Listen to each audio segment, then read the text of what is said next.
I'd like to call the order of the Community Development Recommending Board of the City of Las Vegas for agenda. At this time, Madam City Clerk, would you please call roll call, please? Chair Miller, Here. Vice Chair McCoy. Here. Member Aker. Here. Member Guerrero. Here. Member Pappas. Here. Member Hardy. Here. Member Jordan. Here. Member Powell. Here. Member Asselin. Excused. Member Cervantes.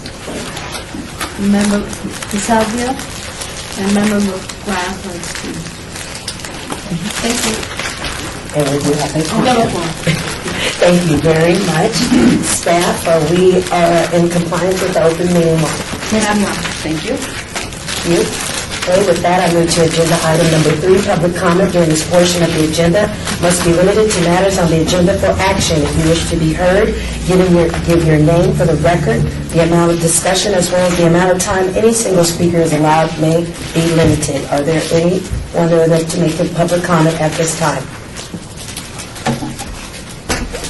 Moving forward to agenda item number 4.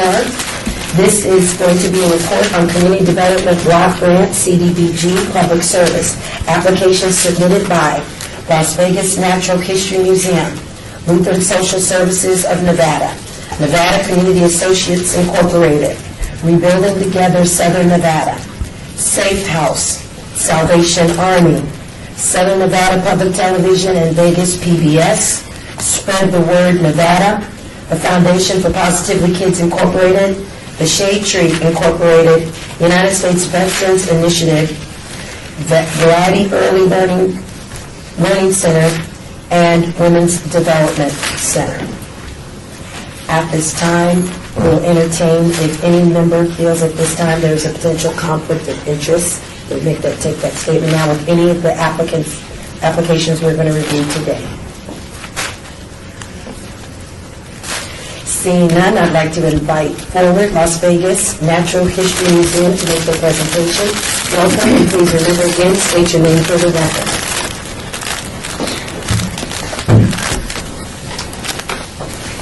Good afternoon. We're here to represent the Las Vegas Natural History Museum for CDBG grant. My name is Pam Thomas. I'm the Education Director, and this is Lori Thomas. She's the museum's controller. The Las Vegas Natural History Museum is a nonprofit dedicated to educating the children, adults, and families of the community in the sciences and ourselves. In 2012, the Las Vegas Natural History Museum served over 32,000 students on field trips. Over 23,000 of those students came from at-risk or Title I schools. The museum works closely with the Clark County School District to provide education programs that supplement classroom learning and are aligned with the state of Nevada's education standards. It has also been an important goal of the museum to provide free admission and transportation to students from economically disadvantaged schools. The museum is seeking support for the Open Door Explorer program, which will provide free admission, transportation, and access to the museum's education programs for students from economically disadvantaged schools who would otherwise not normally be able to attend.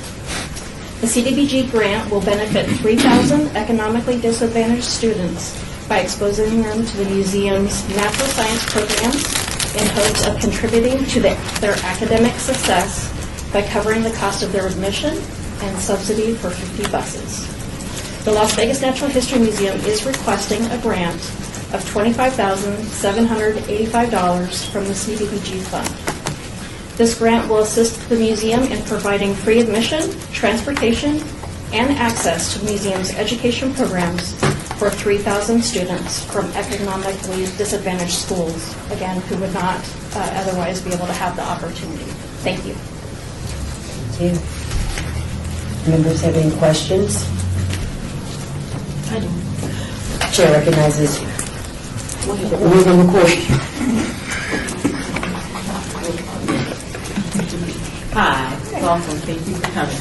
My question was on question number 4. It spoke in there about food for animals, foods, and materials. Would you elaborate on that for me, please? Yes, when the children are there on their school tour, we have animals that they're able to see and kind of interact with. So, they're part of the learning that takes place, learning about those live animals. So part of this grant will go for food for those animals. Yeah, Yes, it's with all part of the grant. I Yes. was wondering, I didn't understand that. And what are some of the schools, you guys looking at risk schools, what are some of the schools? And you just like to list me a few, because I'm trying to like understand the diversity. Yeah, let me try and think. It'd be like Hewitson, Ruby Thomas. Are there any schools in West Las Vegas? Let me just ask you that specifically. I'm sure there are. I just don't have like a list of them, and I don't have them in my head to, We basically invite, any schools from all over the valley to come. Thank you. So, yeah. And actually, we do put out the invitation through the schools to be able to, try and get as many schools to the museum as possible. Thank you. Chair recognizes Member Guerrero. Welcome. Do you guys have a dinosaur exhibit? Yes, we do. Can you talk about that? Sure. It's actually been with the museum basically since it opened. It's a permanent exhibit. We don't have any bones, but we do have robotic dinosaurs, which the kids really do enjoy. Some of them are really impressed, with the size, of dinosaurs, and some of them are a little scared too. But it definitely is something that kids are really interested in, and honestly, a lot of them know a lot more than our educators about, the specific names of the dinosaurs and, how they Everyone look. loves dinosaurs. Yeah.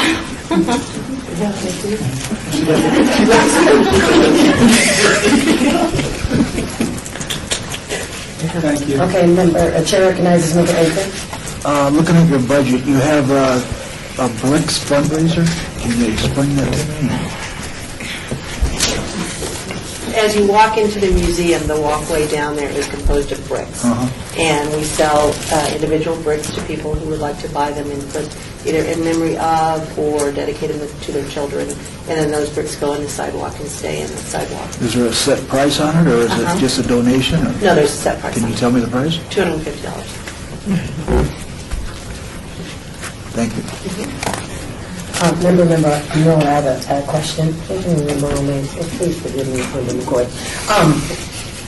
I know that you do contact through the district's Interact system, and you send out surveys and whatnot. So what happens after you get that? What kind of rubric do you use to measure the success of your program with the students besides just attendance?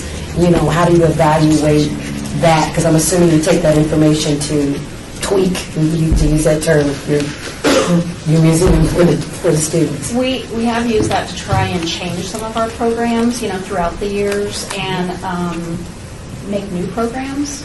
So, for instance, once we got the Treasures of Egypt Gallery, we ended up doing a program for that. And then we also do teacher focus groups occasionally, to kind of see what new interests may be out there that we may be able to, do either a gallery or an exhibit on. Chair recognizes Member Jordan. Member Jordan, in regards to, your letters of monetary support, since the writing of the grant itself, have you received any from City of North Las Vegas, Lego Children's Fund, North Children's Build-A-Bear? Have you received any of that monetary or letters since then? We have not heard back from the City of North Las Vegas yet. Nordstrom, I do not believe we've heard back from them either. I'm trying to remember since we have gotten some funds in the last month or two. Small donations. Thank you. Chair recognizes Member Guerrero. Member Guerrero. Do you guys have any volunteer programs where the public can volunteer to help with the museum? Can you talk about that? Sure. Yeah, we definitely do. We actually accept both teen and adult volunteers. And for our school tour program, we do have volunteers that help out with giving the tours to the school children when they come in. For the teens that come in, they usually are able to work it either in the afternoons or usually on the weekends or during spring break or summer break. So we definitely get, I don't know, I would say at least probably 50 or 60 volunteers a year that help us.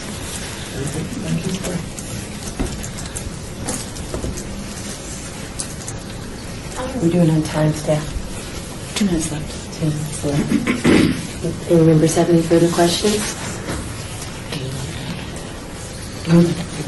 Is there anything you'd like to add, since you do have approximately a minute 30 left? Okay, well, we want to thank you for coming. We appreciate it. With no members having any questions, I'd like you to take your notes at this time. And thank you very much for coming. Thank you.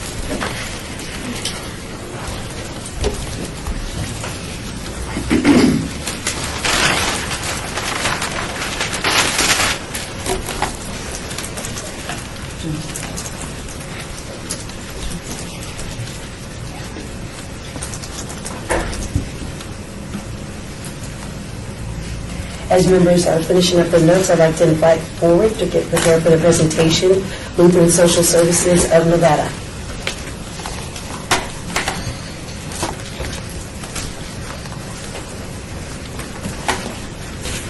Welcome.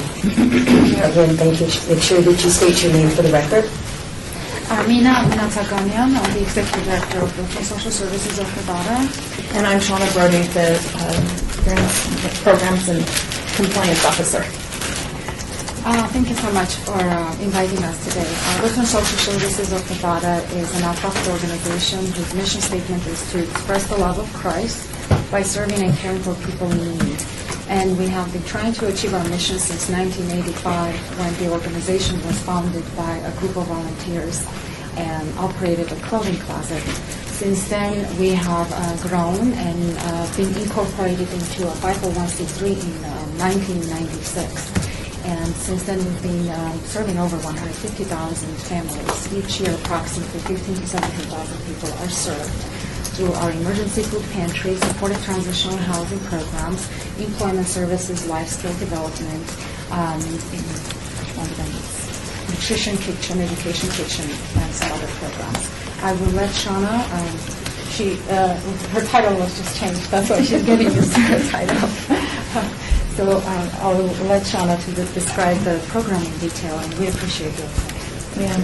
We're making application today to support our rental assistance program. We call it the temporary financial assistance. We offer assistance with rent, utilities. We also offer financial assistance with birth certificates and basic Nevada ID. As you may or may not know, a homeless person can't even get into the shelters without an ID, Nevada ID. So some of the people sleeping on the streets aren't the chronic homeless. They're there because they don't have the basic ID to get into the streets. You also need ID and birth certificates to access food stamps and other public programs. So we've been offering that program to anybody in the community for quite a while. Our rental assistance program is probably our second largest program that we offer. We serve about 500 families a year. What we try and do is get as many funding sources together so that we can serve any type of person that comes through our door. What we do is focus in on the client and their housing crisis and worry about the funding on the back end. We don't make the client jump through particular hoops for WESAP, which requires it's only families that are seniors or disabled and for only a certain amount of time and 50% below area median income, etc. If a person happens to have 60% of area median income, we can still assist them because we get the City of Las Vegas CDBG assistance to make it available for the higher income people who've also higher income, 80% below, still low income. But a lot of the funding streams are targeting 30% and below area median income now. Some or 50% and below. A lot of them require that it be families only or senior citizens only. The CDBG allows us to serve individuals that are without families. The higher income, we do use it only on City of Las Vegas residents. And also a lot of the other funding streams that we use for the rent and utilities do not pay for the staff salaries necessary to determine that eligibility and to do the housing case management that is necessary to get that family, sutured up and band-aided up and sent on their way. We also assist with as many months as is necessary to maintain stability. Most families that come in, say, mid-February, only February's rent, it was due on the 1st, late on the 5th, they have an eviction notice, today's the 27th, they finally made it into the agency. They not only owe February's rent, but the question is, how are they going to pay March's rent in 3 days in full and on time? So oftentimes we'll pay February's rent, late fees, March's rent, budget with them so that they can pay April's rent on time and in full by April. And that's what we do with CDBG funds, allow us to spend up to 3 months of rental assistance per household. Oftentimes we mix and match, use ESG the first month, CDBG the second month, because of the criteria. They had 30% of area median income or no income when they came into us. But by the second or the third month, they've got a job, they've got their first paycheck, it puts them over their 30% area median income, but they still need the assistance because it's only that first paycheck, and they need to be stable. We also offer one thing that Armina always fails to mention, but I'm most impressed with, our food pantry. It's a client choice supermarket-style food pantry.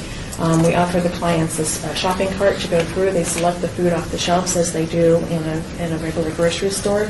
We carry meats, dairies, and fresh fruits and produce.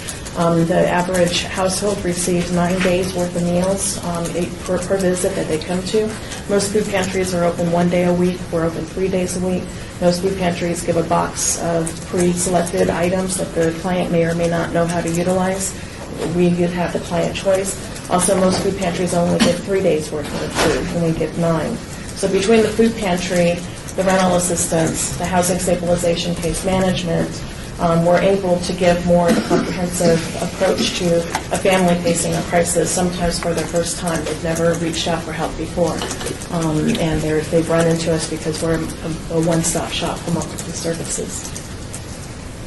And just to let you know, 68% of our client base is from City of Las Vegas, the City of Las Vegas residents. And one of the ways that we utilize the CDBG funds, this current year, we received some CDBG funds for case management and some for the rental assistance. And our goal was to serve, I believe, something like 55 clients with CDBG funds. So far, in the first 6 months of the program year, we served 116 City of Las Vegas residents. Only $10,000 of that came from the CDBG. Another $62,000 came from the other 8 sources that we use for rent and utilities. So the case management funds from CDBG helps leverage a lot more funding to support city residents. Any questions? Chair recognizes Member Guerrero.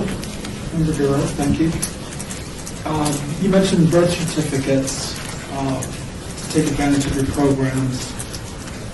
If there's a family in need that doesn't have birth certificates, do you turn them away? No, typically, for instance, they'll present for the food pantry first, because that's the one that serves 15,000 individuals a year. So if they present for food pantry, I'm presenting, I have 2 children, I only have the birth certificate for 1. I'm a household of 3. That first visit will allow you to shop for a household of 3 and make notes in the HMIS that you need to bring the birth certificate next time. We'll also suggest, if I can't pay for the birth certificate myself, we'll assist you to apply for the birth certificate on that pantry visit. And it'll be in by the time I come back from my next visit. Thank you. Chair recognizes Member McCoy. Hi. I want to tell you, I love the concept of the food pantry, because I think that's really important, because a lot of them do different pre-selected food that they have no idea what to do with. Mm-hmm. Well, my question for you pertains to question number 8, and I just wanted some clarification on that. When it says year number 3, you guys serviced 1,072, and then last year, or at least that participated in the program. And then last year, the numbers went down to 694, and then current, so far we have 322. So with the numbers dwindling, at least that's what it looks like to me, why do we need another case manager? It wouldn't be a new case manager, it's existing case manager to support. But the numbers dwindled because it went from HPRP, which had $3 million, and HPRP was a funding source that was a one-time deal from Congress for the economic downturn, and it had a 2 or 3 year deadline, 3 years, and it died. We were one of the lead agencies selected to assist, and we got 4 or 5 staff in order to implement that because it was such a large project. Very good. Thank you. Chair recognizes Member Hartman.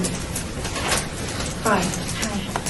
I'm asking you about your 3-year funding history. You show your City of Las Vegas funding increasing. You're anticipating increasing from about $49,000 to $210,000. And I was wondering what you were expecting to happen to such a big increase. Yeah. Well, we had applied for the Emergency Solutions Grant, but due to a technicality, we didn't go forward with the application. We were looking to do a lot more of the rapid rehousing with partnering with emergency shelters to get them out of the shelters quicker. And it's something that we do right now with our existing funding, but we're going to formalize it and ramp it up. We did receive some emergency solution grant funds from Clark County, including about $40,000 in rapid rehousing. So we will still do our rapid rehousing concept as we had presented it. Sean will be familiar. She probably will have read the application. Okay, so the application together you were anticipating, yes. Okay, thank you. 30 seconds. Speak fast. No other members have any questions or anything? Thank you for coming and making your presentation. Thank you so much. Thank you so much. Thank you. Members, at this time, please take your notes.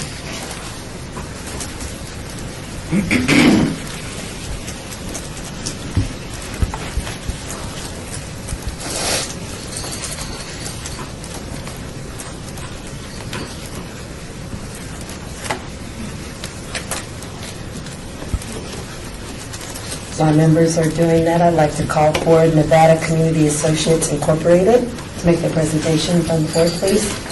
Thank you. Again, remember to state your name for the record and ready to begin. Good afternoon, everyone. My name is Carla Lewis. I'm the founder and executive director for Nevada Community Associates. And I'm here to present for our program, Project Hope, which is the Utility Assistance Program. Our program we actually started with the HPRP program as well. And we were part of that consortium and provided the rental assistance as well as rapid housing for homeless individuals. We are currently funded through Clark County. We have 3 different grants from Clark County, ESG, and we also have OAG grants from them. We've recently been informed that we are approved for grants for the upcoming year for the Project Hope program, and we would like to be able to utilize the funds from CDBG to expand the services that we can provide to the clients that come to our office. As you already know, that HUD has decreased the percentage of the income, the area median income for clients to 30%. And with our ESG funds, those are the only clients that we're eligible to assist. However, we would like to be able to assist clients with area median income up to 50 to 80%. Please excuse me, I get a little nervous and I'm trying to communicate to you guys well.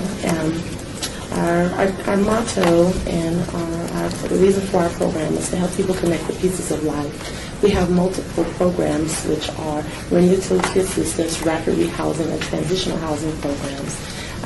The transitional housing programs are funded through HUD, through RCOC here locally. And what we've found with doing the Project Hope program, that we've been able to service a lot more clients than that we thought we would be able to.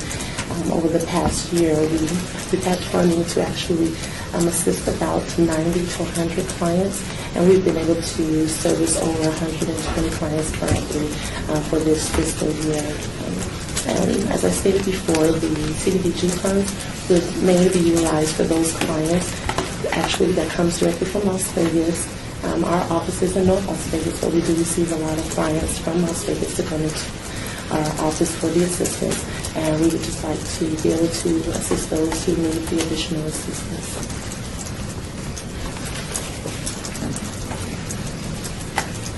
Thank you for your questions. Chair recognizes Member Guerrero. Member Guerrero. Yes, on your application, there were several questions you didn't answer. Was there a reason why? No, I'm not aware of questions that were not answered. Question 7 was not answered. Question number 11 was not answered. Question 13 wasn't answered. Question 18 and 15, 18, 22.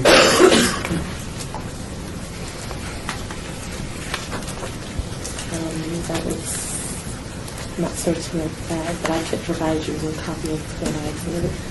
I'm not sure if you saw anything missing. Check it. Okay.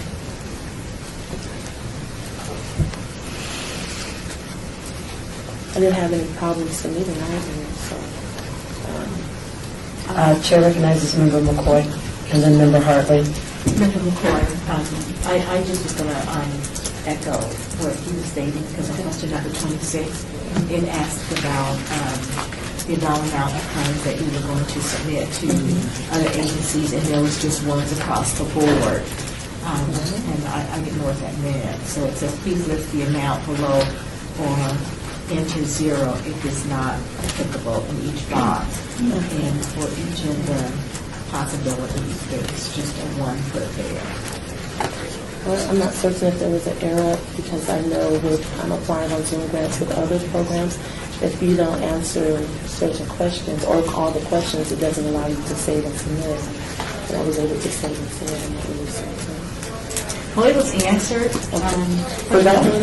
Yeah, I would just say, it says, has the agency applied for fiscal year 13-14 CDBG Tri-County, blah, blah, blah, or state funds for this program? Or does agency intend to apply for these funds? And then, as well. Member Hartley and then Member Jordan. Unfortunately, my question is in the same vein. Under your program budget, there are no figures filled in, just Yeah, I zero. also noticed that. Yeah.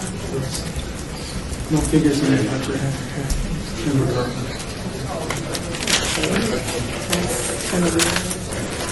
I apologize. It's most unusual, yeah. Yeah, I do apologize that I'm not certain. If I remember, Jordan, if, so staff, can we go ahead and move forward in regards to, you will see what the, Yes. what happened with that, so we can, and then you'll let us know what our, how should we move forward on this? Yes. Thank you. But I apologize. Because the system, Sean Bolter, staff, the system has a safeguard that if you don't answer even one question, you cannot submit. And the application was submitted, so I'm not quite sure what happened between it was submitted and today. So I will get with the Zoom grants. That's See what what about it. it's going to be declined, right? It should have, the system automatically won't let you, it keeps giving you an error message, you can't, until everything's been answered, that's a safeguard of the system. Yeah, it won't even let you go through, because at the end you have to put your initials, and then you have to submit like 2 or 3 times at the end, so I'm not really certain. So it's a good program, but it was just unclear for us. There's a lot of different pieces. So I do apologize. Member Pappas, please. I just want to say, you were nervous, but you did a good job with your presentation. I'm certain that we'll get this figured out. Sean, I'm sure that's the first thing Sean's going to do when she leaves here today. So I'm sure we'll get this figured out. But you did a good job. You didn't need to be so nervous. Yes. Your passion conveyed. Well, once again, I apologize. I'm a little embarrassed at that, because in order to submit, you have to go through the solicitation. If you don't answer all the questions, they won't even allow you to. I can use my cell phone because I need to. All right, thank you very much. Thank you. I know we'll get that information, so we'll be right on target. Good to go.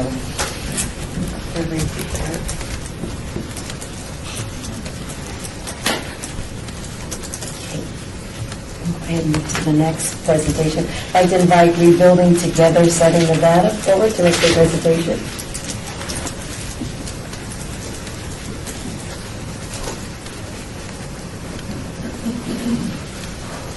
Again, please state your name for the record and before you begin your presentation. Thank you. Thank you. My name is Cynthia Baca. I'm Executive Director for Rebuilding Together Southern Nevada and have been in the position 6 years. We are entering our 20th year of service to the community. Some of you, maybe not this group, but in years past, members of the committee knew us as Christmas in April. And that's when we were primarily a volunteer organization. Since then, we have established permanent programs that we provide year-round. We provide critical home repairs to low to moderate income homeowners residing within the city of Las Vegas. These services are provided by licensed contractors paid by Rebuilding Together, and on occasion volunteers from the community gathered to provide property cleanup and exterior painting on selected properties. That happens the last Saturday in April. It's coming up April 27th this year. We have also split the program and created or replicated the same program with our Veterans Initiative. So instead of adding on and doing 20, 30, 40 houses every spring, we are now beginning to do some in the fall. This last fall, we repaired homes for 8 veterans and did our first cluster build, which did occur in the city of North Las Vegas. Our target audience includes the property owners who are seniors, disabled, multi-generational families, current military, and veterans. The funds that we are requesting, $32,500, will be directed to offset some of the administrative expenses associated with the Emergency Home Repair Program and National Rebuilding Day. We do have a CDBG contract with the city for construction for $125,000 under separate consideration. Total in the Valley last year, we assisted 556 homeowners, which equates to 1,223 individuals. For the city of Las Vegas, we contracted for 35 homes, and we actually did repairs on 62. In the city of Las Vegas year-to-date, end of January, we had expended the total of our construction funds and had assisted so far 64 clients, again committed to 35. We have about 14 on our waiting list right now, awaiting emergency repairs, and we are going to be providing volunteer opportunities for corporate sponsors and their teams in April, and right now we are at 7 houses with 3 more pending. In the last 18 months, most particularly this last year, we entered into an REO acquisition rehab sale program, which has netted us additional unrestricted funds. Primarily, the work has been done by volunteers with a few contractors. We've spent under $10,000 on contractor repairs for these homes, again targeting our same audience of low to moderate income homeowners.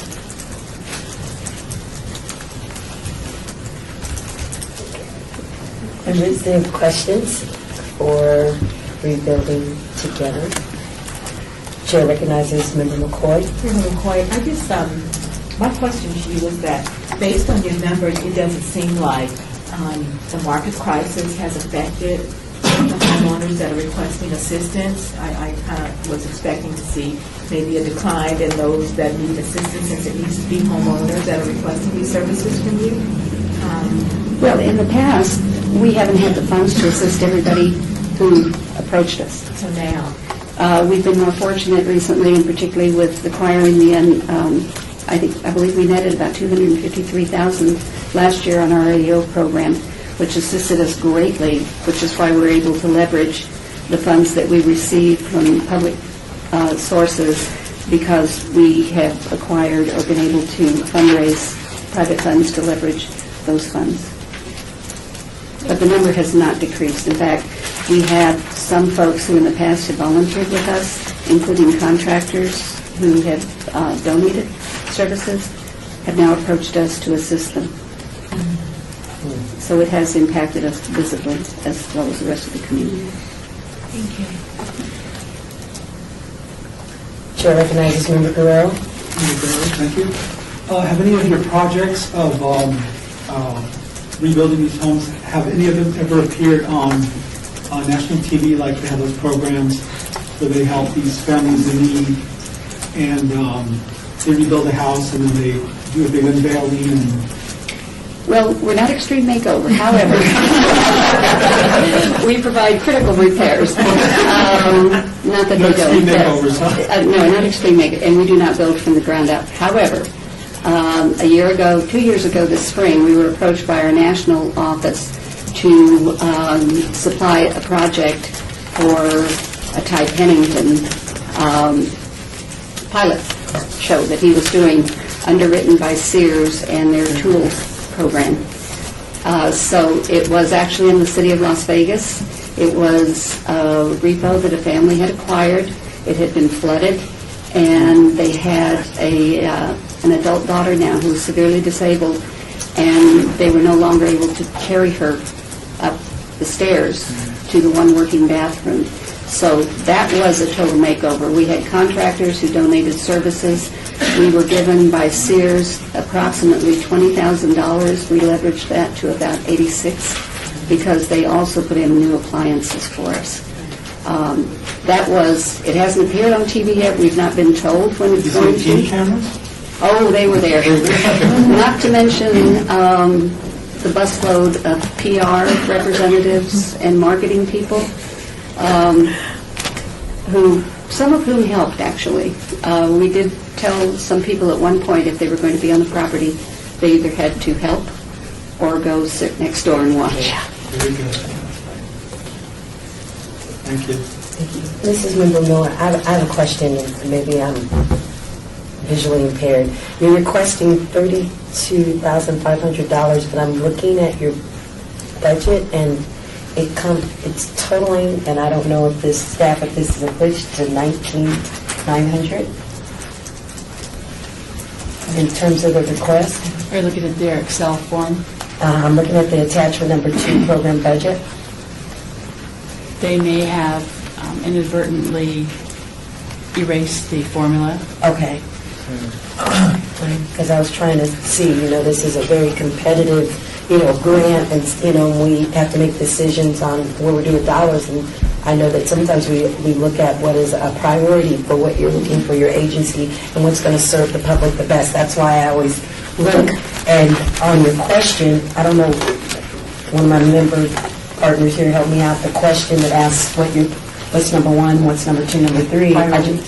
And it by needs, and it just gives a dollar amount, so that's why I always go to the program attachment. Is that in one of the attachments, or is it actually in the form? Okay, I don't. Under documents, the program budget, is that what you're looking at? Mm-hmm. Yeah, there's I had 2 questions in that, the same thing, are similar, that you only list $19,900. No, the formula's good, there's just no other data. Yeah. Okay, so that leaves a gap Okay. of, I can't do the math in my head, but 20,000, we're talking about $12,000, $13,000 that you don't have, you're not telling us what you're Not going to use with it. It's not in there. I understand. Let me. But the rest of the question is, in number This is 4, hard. in the PREO, that your budget is $1,257,000 approximately. But your program budget on this same program budget, the same thing we're looking at, lists your total as $121,750, which is substantially lower. That's what we received from the city of Las Vegas for construction funds for this program. We received other public agency funds as well as private funds. That's our total agency budget. The 125 represents solely what is CDBG for the city. After that's your program budget for this program? Just for the city. It's listed under total program budget, so it's kind of confusing. I apologize for that. Chair recognizes Member Aker. Yeah, on your budget, under the contractor's expenses, you have $425,000. Can you break that down a little bit for me? What is that? We actually, in the last 2 years, started tracking the actual kinds of repairs that we did. They tend to be seasonal. We do a large number of air conditioning repair and replacement. We have been trying in recent years to replace older units rather than continue patching them. We build ramps, do grab bars, heating. Last year, hot water heaters were a big issue. Everybody's hot water heater went out. Years that we have a lot of wind or rain, we have roofing issues. And none of those costs have gone down. The budget, as you probably know, is, okay. Okay, time's up. Is your time up? Yes, time. Thank you so much for coming. I'm so sorry, we ran out of time. Members, can you please make your notes, and thank you very much for coming. Yes, and I will look at the questions that you have on the discrepancy in the budget, and I get the answers to Sean. Thank you. Thank you.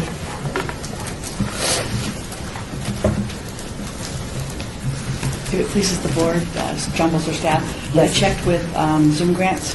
He's on speed down. And he said the application was completed and he checked the docs, so maybe we're in the twilight zone. I'm not sure, but I will double check when I go upstairs. Okay, thank you.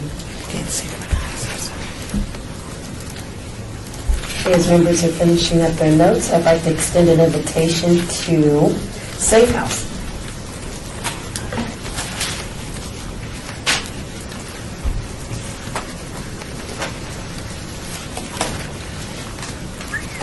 Good afternoon. Just want to remind you to state your name for the record, please. My name is Cassandra Wesley. I'm the Emergency Shelter Program Manager for Safe House for Shelter in Henderson. I am in place of my Executive Director, Julie Proctor, who had an emergency, and so I'm not that familiar with the budget because I work in the shelter. But if you have any questions for me concerning our program, I will be happy to answer you. Safe House is a 54-bed shelter for domestic violence victims, women, and kids. Our program consists of a case management, children's advocacy. We have residential facilitators. We also have a bilingual legal advocate, and we also offer counseling and children's therapy for our kids. Our shelter is 8,500 square feet. We also have on staff resident cook that comes in and help the women learn how to cook and prepare meals for when they move out on their own. And so that's what we do. Our primary goal is to assist the safety of our women and kids who are affected by domestic violence. And we are at an undisclosed location for safety reasons. Member Pappas. Member Pappas, what about men that are the victim of domestic violence? Actually, right now we are working with a male who has a daughter and his mother. We're working with them right now. We're currently paying for them to stay in a weekly for safety reasons. Also, one of the obstacles that we're having with him, he speaks Farsi. He's from Russia. So we've utilized the Nevada Network Against Domestic Violence language line to be able to communicate with him. He's working with our transitional advocate and our counselor. And so we're right now we're paying for them to stay in a weekly. Thank you. Booba McCoy. What are your fundraising events that you guys have? We have two major fundraising events. One is a 5K and also Mother's Day luncheon, Pretty and Pinky. I don't know anything about them. Like, how do you guys advertise them? What's the We advertise through the media for our 5K. Our Mother's Day luncheon is fairly new. This is our third year. But the 5K is advertised through the media. Member Powell. Hi. I had a question. I know I'm just talking about food, but just hang with me here. When your chefs come in, they're teaching the women how to cook or to do variations. Correct. This is mostly about nutrition and cost. Are they teaching them how to take like staples and cook to save money? Yes. Or are we doing like freezer section stuff that's more expensive? Or how do they teach them how to budget and do better financially? Because it makes a big difference. Right, I understand that. We receive donations, different, like, Two and Tess does a canned food drive for me and fills up my pantry. So what we have in there, that's what we try to teach them how to, to use. We don't go out, because we can't afford it, to go out and buy extravagant stuff. So what we have in the pantry, this is what you can make a meal with. So they get in with the cooking. It's CAC approved for the cook to be there. So it's teaching them, to budget on a limited budget when you have more than one child. So we're really proud of that. Good, okay. Member Guerrero? Member Guerrero, thank you. You mentioned you guys are located in an undisclosed area. You might not be able to answer this question. But are they sheltered in, are they like apartments, homes? Is it like a warehouse? It's a shelter. It's a 2-story building. We're located in Henderson. All of our bedrooms are upstairs except for our handicap room. The offices are downstairs. It's set up like a family style. When you walk in there, you don't think it's a shelter because you have the living room, which holds our meetings. Moms can spend time in the living room watching TVs. We also utilize the living room for support group, for house meetings. And then we have our dining room, we have a kitchen, the handicap room, our legal offices in there, and our children's learning center. And all the bedrooms are upstairs, except for the handicap room. How many families can you house or shelter at one time? We have 54 beds, and right now we are currently full. Thank you. Chair recognizes Member McCoy. Member McCoy, I have a question, my question number 8 again, where it says how many clients successfully participated in the program in the past 3 years. And in year 3, we had 135. In year 2, we had 222. And then in the current year, we have 99. So with the high rate of domestic violence taking place in Nevada, I'm just wondering why there's not some consistency in that number of clients. Well, because we look at it like this. Even though we're an emergency shelter, we're not just going to not be safe for 35 days. So we have a tendency to hold on to our victims because of you going through the legal system. And as we know, and when we hear on the news, a woman is most at risk of losing her life when she leaves the situation. So how can I, and I'm really passionate about this, how can I have a woman and kids come in the shelter and say, hey, you have 35 days and that's it? What's she going to do? I can't do that if he's still looking for her, if he's stalking her family, if he's harassing her on her job, and what if he didn't allow her to work? Then you're looking at, she has no education, not even a high school diploma. So we work with each individual family, and I just cannot say, you got to go because I'm an emergency shelter. No, so that's why the numbers is, because I'm going to hold on to you until we see you through this process. I'm sorry.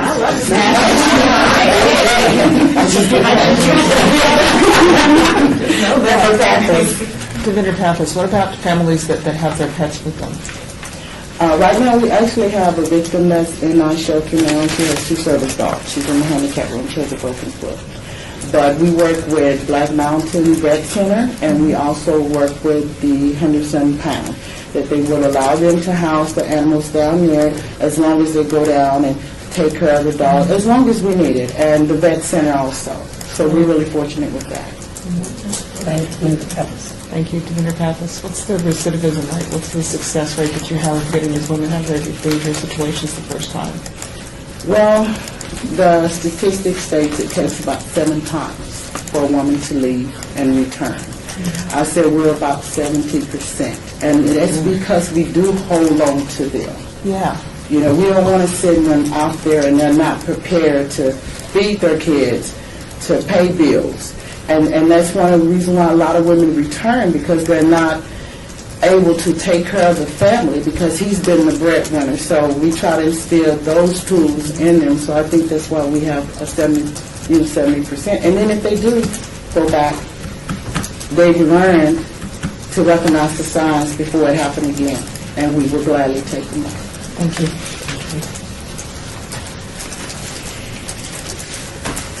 How are you doing now? 2 minutes.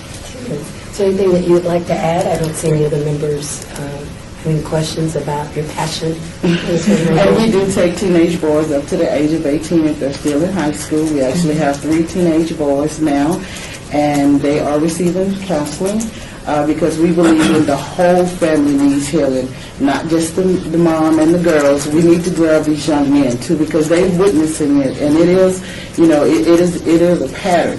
So if we're going to help the daughter and mom to change that, then we definitely got to get him. So we take him up to the age of 18, and by the way, the boys are a lot better than the 16-year-old girls. You're passionate about that.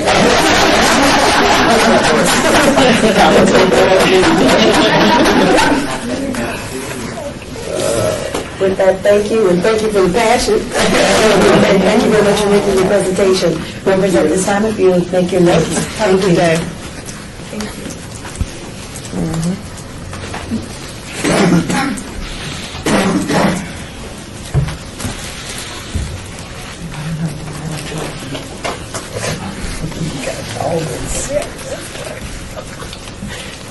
My members are finishing up. I'd like to extend an invitation to Salvation Army. Please come forward and please state your name for the record when you begin your presentation. Thank you.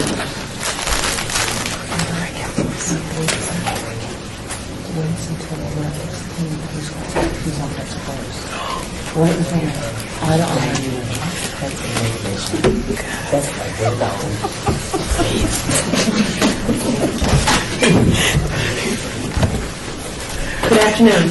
Good afternoon. I'm Nora Fuselato. I'm the grant writer for the Salvation Army. And with me is Jeff Lindau, who is our vocational services manager, and also Gary Zielinski, who is our director of budget and finance, and Andre Ingram, who is our homeless services director. I'd just like to do a little quick intro. The Salvation Army Clark County has been serving Las Vegas since 1947. Its social services mission is to meet human needs without discrimination.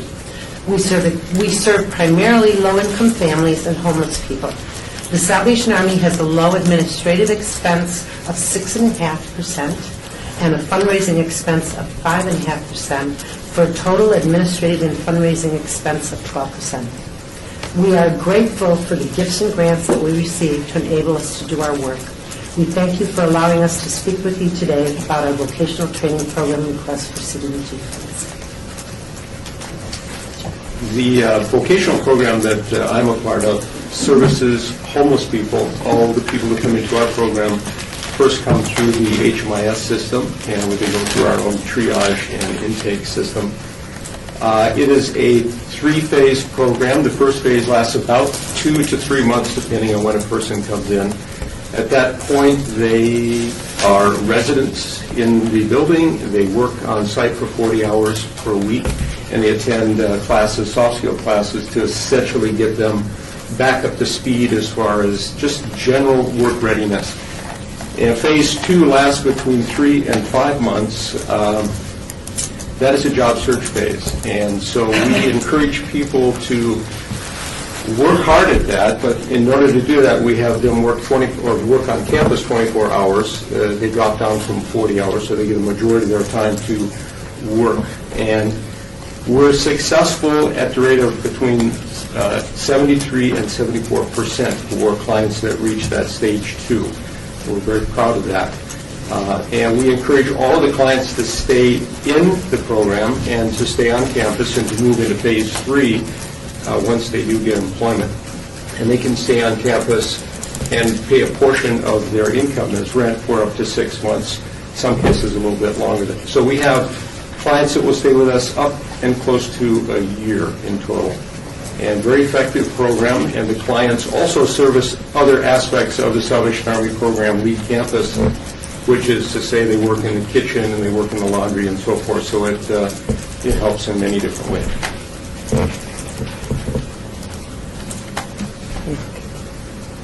Any members have any questions for Salvation Army for the vocational training program? Chair recognizes Member Guerrero. Member Guerrero, thank you. On your submitted audit, it stated that some reporting was late to HUD, 90 days. Has that been taken care of? That has been, that was dealing with one of our mental health contracts at the end of the year. The progress report was submitted late. Gary Zielinski.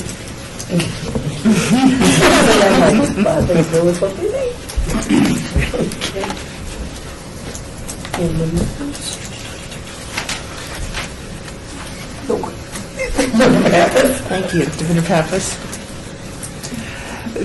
I'm seeing that it looks like you're looking at hiring two additional staff with this grant? We would like to, yes. And what would their, just a little bit more about what they'd be doing for you? Well, primarily caseworker, that would be one, and in the best of all situations, we would have a person that would also work in the Phase 3 category, which is in the job retention area. That's an area where we really need some assistance, and hopefully we'll be able to run that number up from 74, hopefully up to 80%. Member Miller, I have a question. You stated that when they begin the phases, especially Phase 1, in terms of the working 40 weeks on site and 40 hours on 40 hours on site, but they go into classes. Can you go a little more detail on what the classes that they're attending? Yeah, the classes are called Essential Employment Skills, and they're kind of a combination of hard soft skills, if you will, so that would be things such as applications and resumes and interviewing skills and so forth. The other side of that, actually the front end of that, really is more in terms of getting the people back on track as far as interacting with other people. So we have stress management classes, conflict resolution, classes on personality and so forth, just to help them. As you might imagine, a lot of the folks are there for a variety of reasons, not of which a lot of them are, they do have work skills, but it's these other issues. So we try to address those as well, given the time that we have. I guess the second part of my question would be, because I'm always about the soft skills, but the mental care, I'm assuming in its classrooms are ran by therapists, instructors that have the background in that to give them the skills? Right. So most of the classes are taught by me. And so, yes, I do have that background. But all of the clients have a caseworker as well, in addition to that. Caseworkers primarily stay with the clients through the entire time that they're with us, in case, on rare occasions, we'll switch, but typically not. So the nature of this program is residential, which really, from my experience, it separates it from so many others that are similar. We get an opportunity to work with people consistently over a long period of time. It really makes a difference. And having that caseworker contact, in some cases, is daily, multiple times a day, in fact, yeah. So it really helps. Thank you. Member Pappas? Thank you, Diviner Pappas. Is that the reason why you encourage them to stay on campus once they're working full-time, so that you can continue to do that intensive? I assume it also saves them money, because you're only taking what would theoretically be a smaller portion of their pay than normal.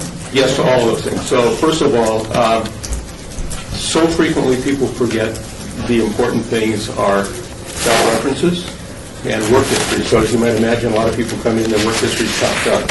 So this gives them an opportunity to have consistent work history. If they stay with us, we see that they do so much better. People that leave quickly thereafter, you leave with first or second or third paycheck, it's gone like that. So, yes, and they can continue to work with the caseworker the entire time, because there's things that come up over time that the caseworkers can assist them with. But little by little, they make that transition outward. Go ahead, Member Pappas. Thank you. I don't want to take anybody else. There's somebody else.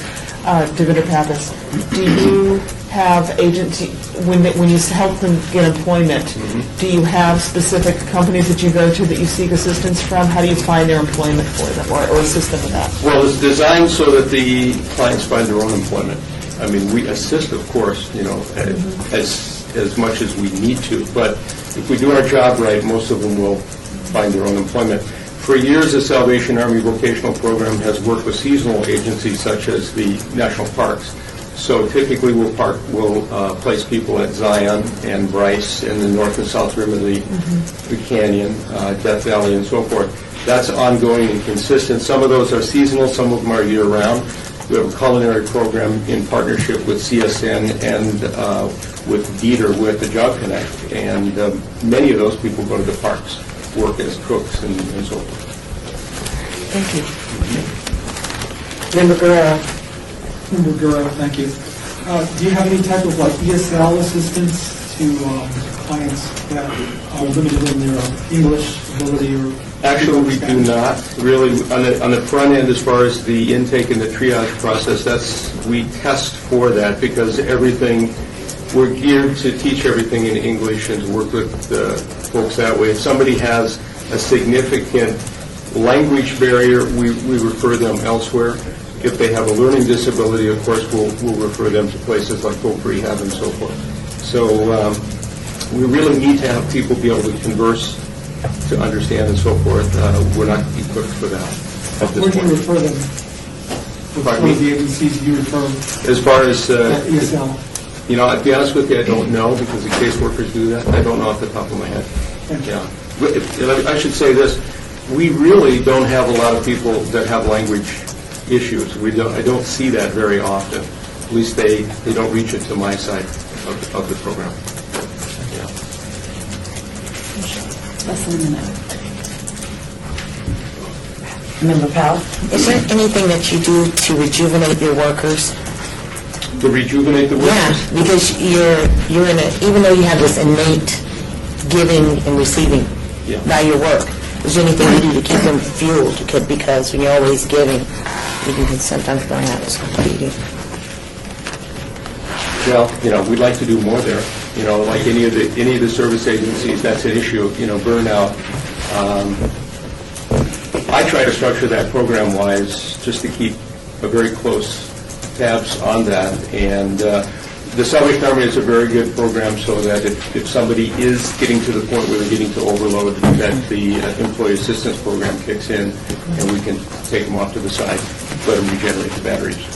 It's just time. Okay, that's time. I'm perfect. Thank you so much for sharing with us today. Thank you. Thank you so much. Members, please take your notes at this time. Want to take a 10-minute break now? No, we're going to do one more, then we'll call for a recess after our next presentation, if that's all right with the members of the board. Carry on.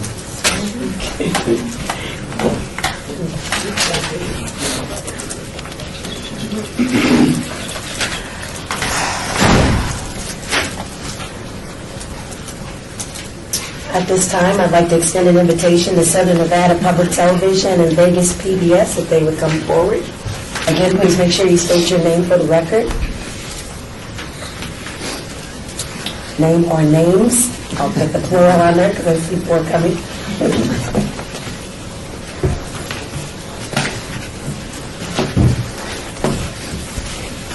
Good afternoon. I'm Lee Solange. I'm Director of Educational Services for Vegas PBS.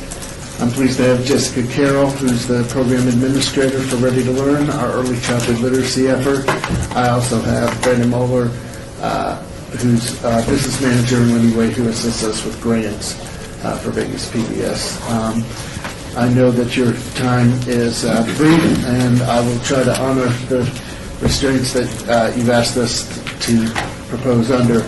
I do want to take just a very brief moment to thank all of you.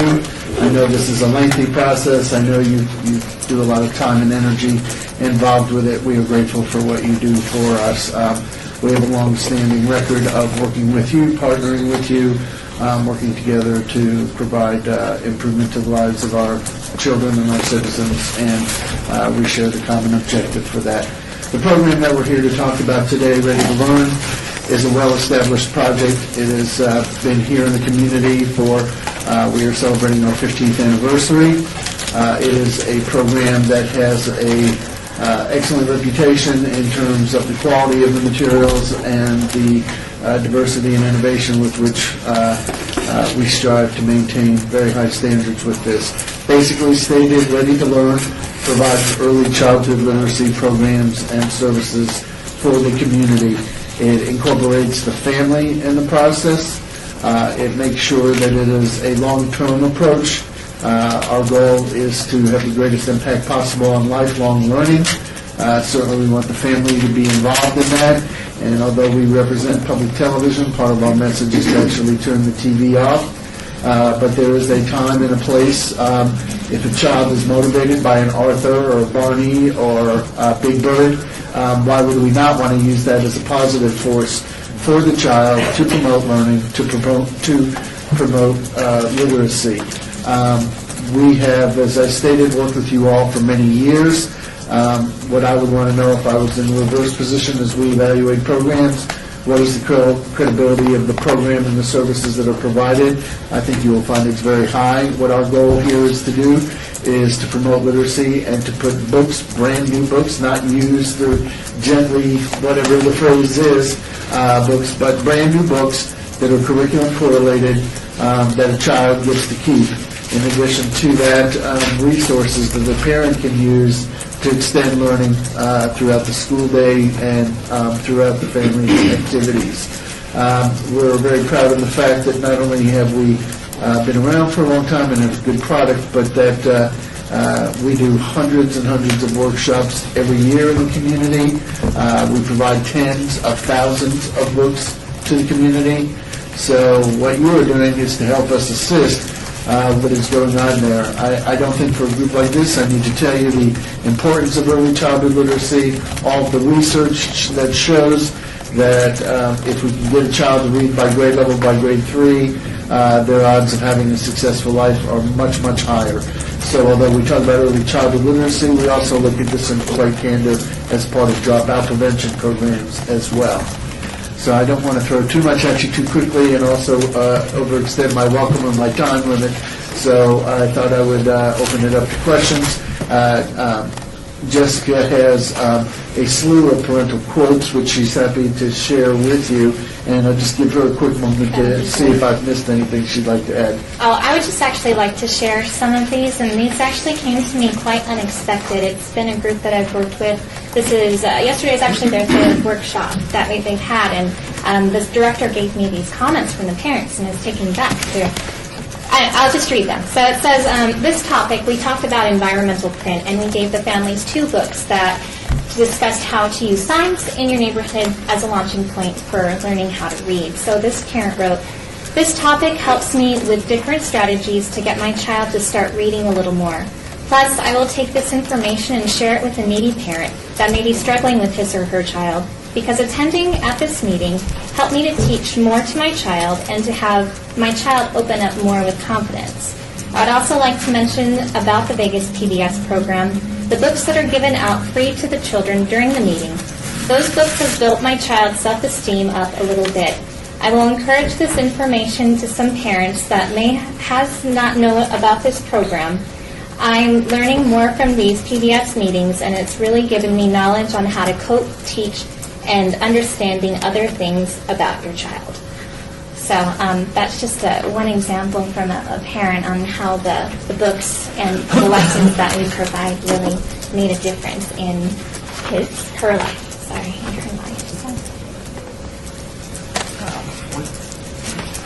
Member Guerrero. Member Guerrero, thank you. In your application, I read that you also have a Spanish literacy program? Yeah, all of the books that we have available, whatever comes in Spanish, we provide in Spanish to the families. We have a part-time student intern on staff as well who will attend when he's available to help translate. When we are in the classroom, a lot of the pre-K and TOTS teachers that we work with have a classroom aide that's able to interpret for us. And of course, I'm trying to learn Spanish, but in the meantime, we do have a lot of assistance to help convey the message. Thank you. Member McCoy. Member McCoy, thank you. Sounds like you have an excellent program. My question for you was, on the list of schools that you have selected, how did you go about selecting the schools that you partner with?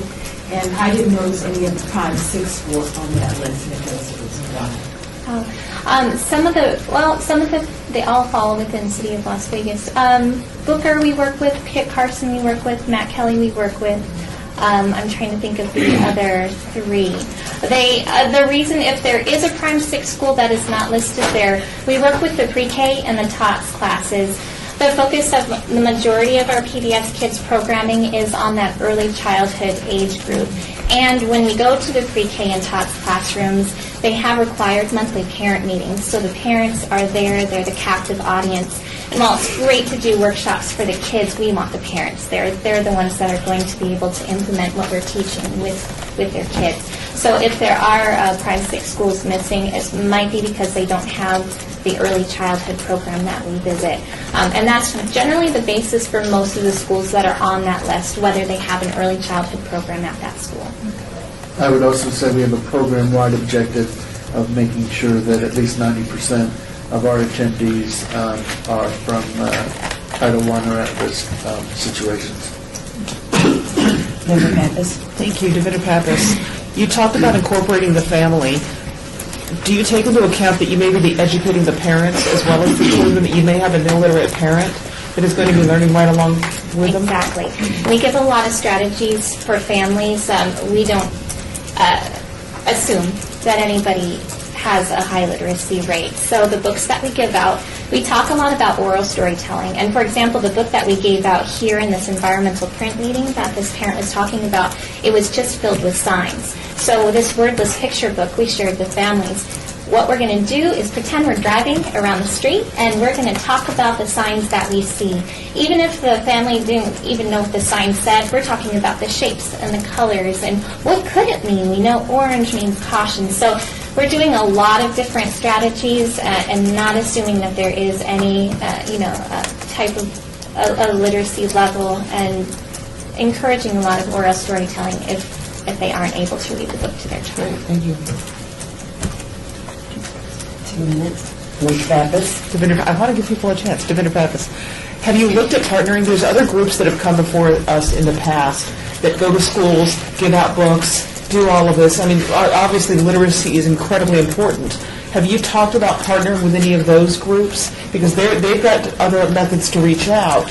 And it seems like while you guys have really unique, different strengths, it seems like there is some duplication there that we could potentially take advantage of that would make both programs stronger, give you more, and give you a bigger bang for your buck. Well, I'd like to respond to that if I could, in that we work very hard to be a community collaborative agency. We actually have Community Advisory Council representing other organizations, and we do have partnerships with other organizations. The usual folks that you see here, I'm sure. We also, because of the length and the sophistication of what we've been doing, we're actually providing services to some of those other organizations. For example, we're working with United Way, and they've asked us to provide early childhood literacy services. We have partnerships with After School All-Stars Communities and Schools. We work very closely with them. We believe that the task is large enough that we should be working together to maximize our effort and avoid duplication of effort. Awesome, thank you. 30 seconds. 30 seconds, Member Guerrero. Member Guerrero, thank you. Is Big Bird still employed by PBS? Some of the administrators were a little feathers, but that's a true story. But Big Bird does, and in fact, I will say this, using the power sort of those characters, we have a 5K run that we do every year to promote fitness in children.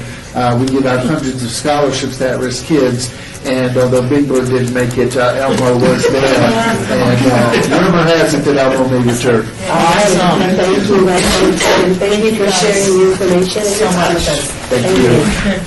Members, at this time, I haven't taken notes, but I'd like to call for a 10-minute recess so staff and members can stretch and do some housekeeping. So I will call a 10-minute recess. I thought you were going to ask about Ernie and Bert. I was waiting. Oh, well, you know, I mean. Ernie and Bert. Okay, I'd like to return to order the meeting of the Community Development Recommending Board at this time. I'd like to extend an invitation to spread the word about it. If you want to come forward and make your presentation. Everyone looking at me. So, spread spread the word, Nevada, Ms. Bolster, do staff? Did they decline, or? Kids for kids. Spread the word, Nevada? Kids to kids. Kids to kids, spread the words, kids to kids. I didn't get their email pop back. Okay.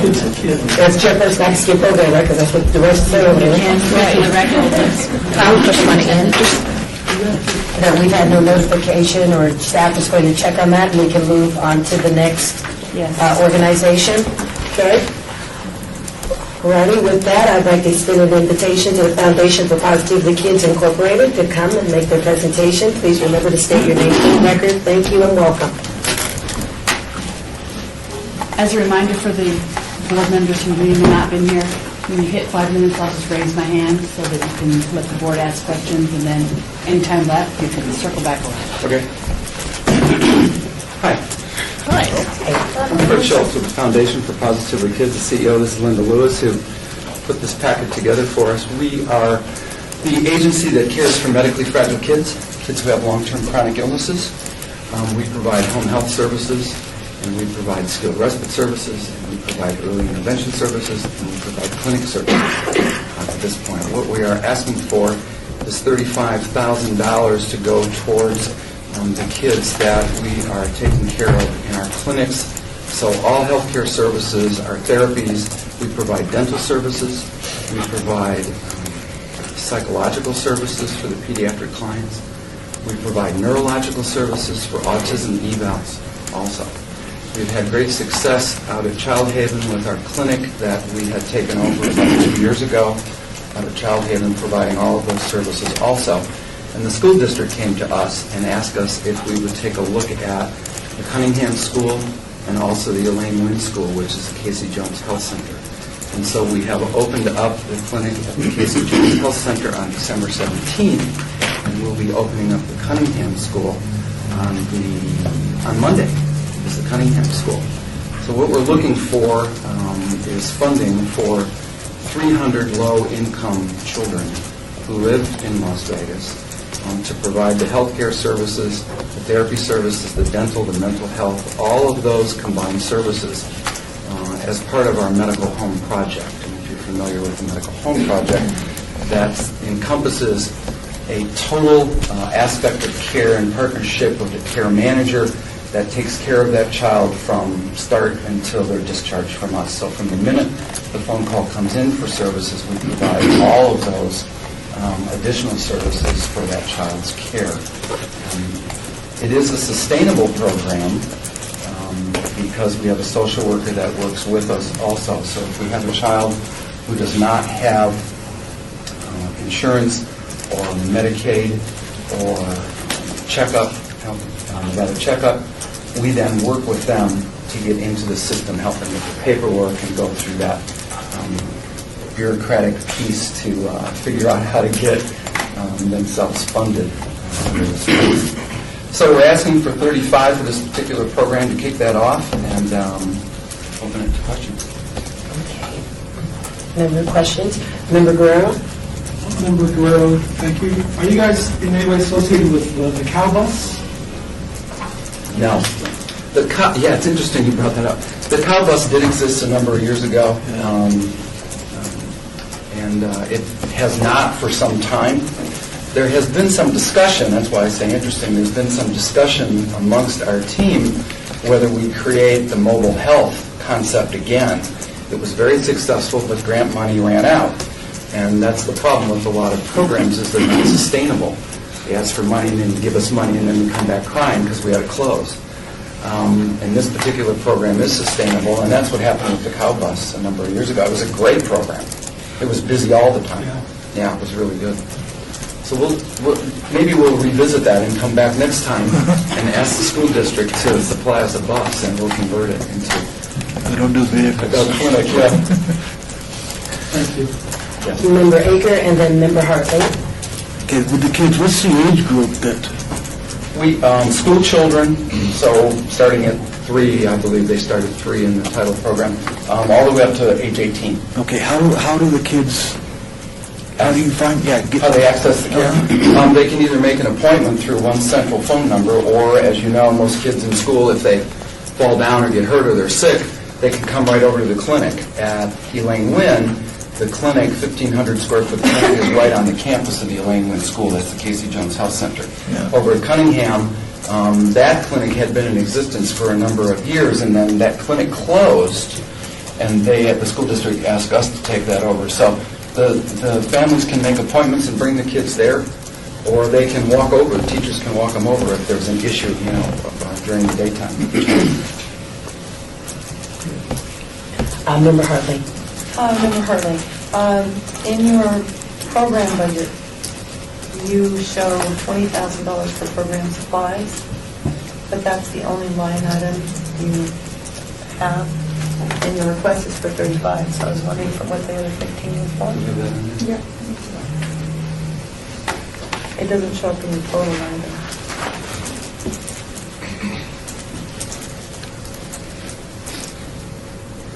We had 15,000 in for salaries and fringe, and 20,000 for the school for the client equipment and materials for the program. Okay, it just doesn't show on mine. Thank you. It must be another Zoom grants issue. Some of them aren't showing. It's been a rough day. Member McCoy. I don't have a question, but I just wanted to make a statement that I'm aware of what your services do around the community, and I don't see that there are a lot of services such as that. So I want to commend you for what you do in terms of health-wise for the children that need that and don't otherwise have access. Thank you for saying that. I appreciate it. There's 35,000 kids born in Clark County, up to 15% may be medically fragile. That's a large number, and it's not any larger here than it is in other states, so it's a number that we're not worse at like we are in some other numbers in the state. So that's a large number. On top of that, there's another 5,000 a year who have either been involved in a head-on collision or near drowning or traumatic injury of some kind. So you're looking at a medical acuity all the way from autism or a genetic defect all the way up to somebody who's on a ventilator. We've had some time ago, we had a 3-year-old who had been shot in the spine who was quadriplegic, and she was alert, but she couldn't move. And so who cares for that when Dad has to go to work? So we provided skilled respite in the home. You can see it's not just babysitting, it's a skilled program. And so that's why on your second page you see all the other services that are part of that. In addition to the healthcare services, all the therapies and the dental and the mental health and the autism. I mean, that's what encompasses the total package, is not just one program alone. Member Guerrero. Member Guerrero, thank you. To your knowledge, Obamacare, is that going to affect your services in any way, health or hinder? We believe that with the medical home designation that the dollar amount for reimbursement will go up. It will be an all-inclusive package. So instead of charging $3 for a vaccine and $11 for a nebulizer treatment and $57 for a well check, it'll be a flat $125. And so that's good for us. Whether we agree with that, with Obamacare or not, it has no bearing on it. And it appears as though that the governor is going to fund the Children's Medicaid project here, as was stated not too long ago, I believe. So it should be a plus. Member Hartley. Member Hartley, that was the follow-in to the next question I have is on your program funding history. You have no history of federal funding, and yet this year you've listed for $408,000. And that's the new HRSA grant that was just received. And that is for a program for the 100 Schools of Excellence in North Las Vegas. 100 Academy, that's right. 100 Academy. Yes, that's the first one. That's federal money to build a clinic within that school, a school health clinic, like the ones that were already. Fantastic. Yeah, that's the first one.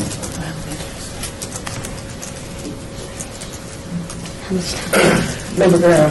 Minute and a half. Do you guys have like school nurses at the schools? Everyone else in the school, No, most of the school nurses have kind of gone away. As you know, there are some that are left. But no, we have nurses, but it's not nurses who run our clinics. It's a physician's assistant or a physician who runs our clinic along with a medical assistant.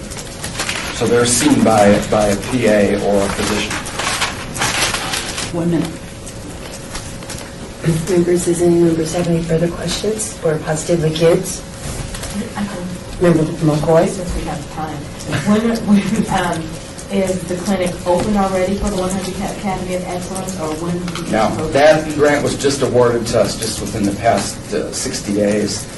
And so on a HRSA grant, on those federal grants, there's about 800,000 things that you have to do to get to the point where you send them a draft, and then they fix your draft, and then you send it again, and then they approve it, but they don't approve it all the way, and then you just go back and forth. And so that's the 2-year grant, right? That 408 is a two-year grant. And so we expect to start construction on that within, I'll defer to Linda because she wrote that grant. Probably early, end of June, early July, because we really want to do the actual construction when the kids are out of school.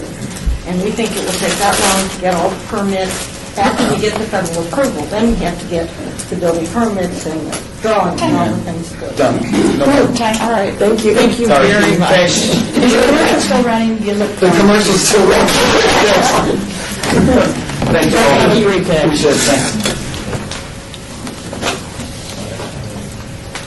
Members, please make your notes.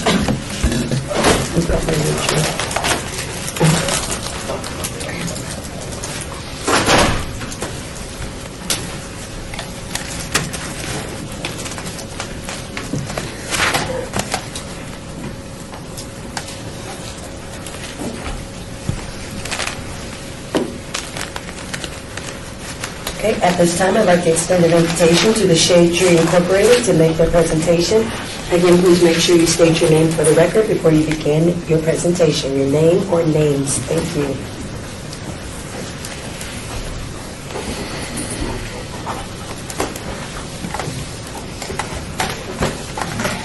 Good afternoon. I'm Marlene Richter.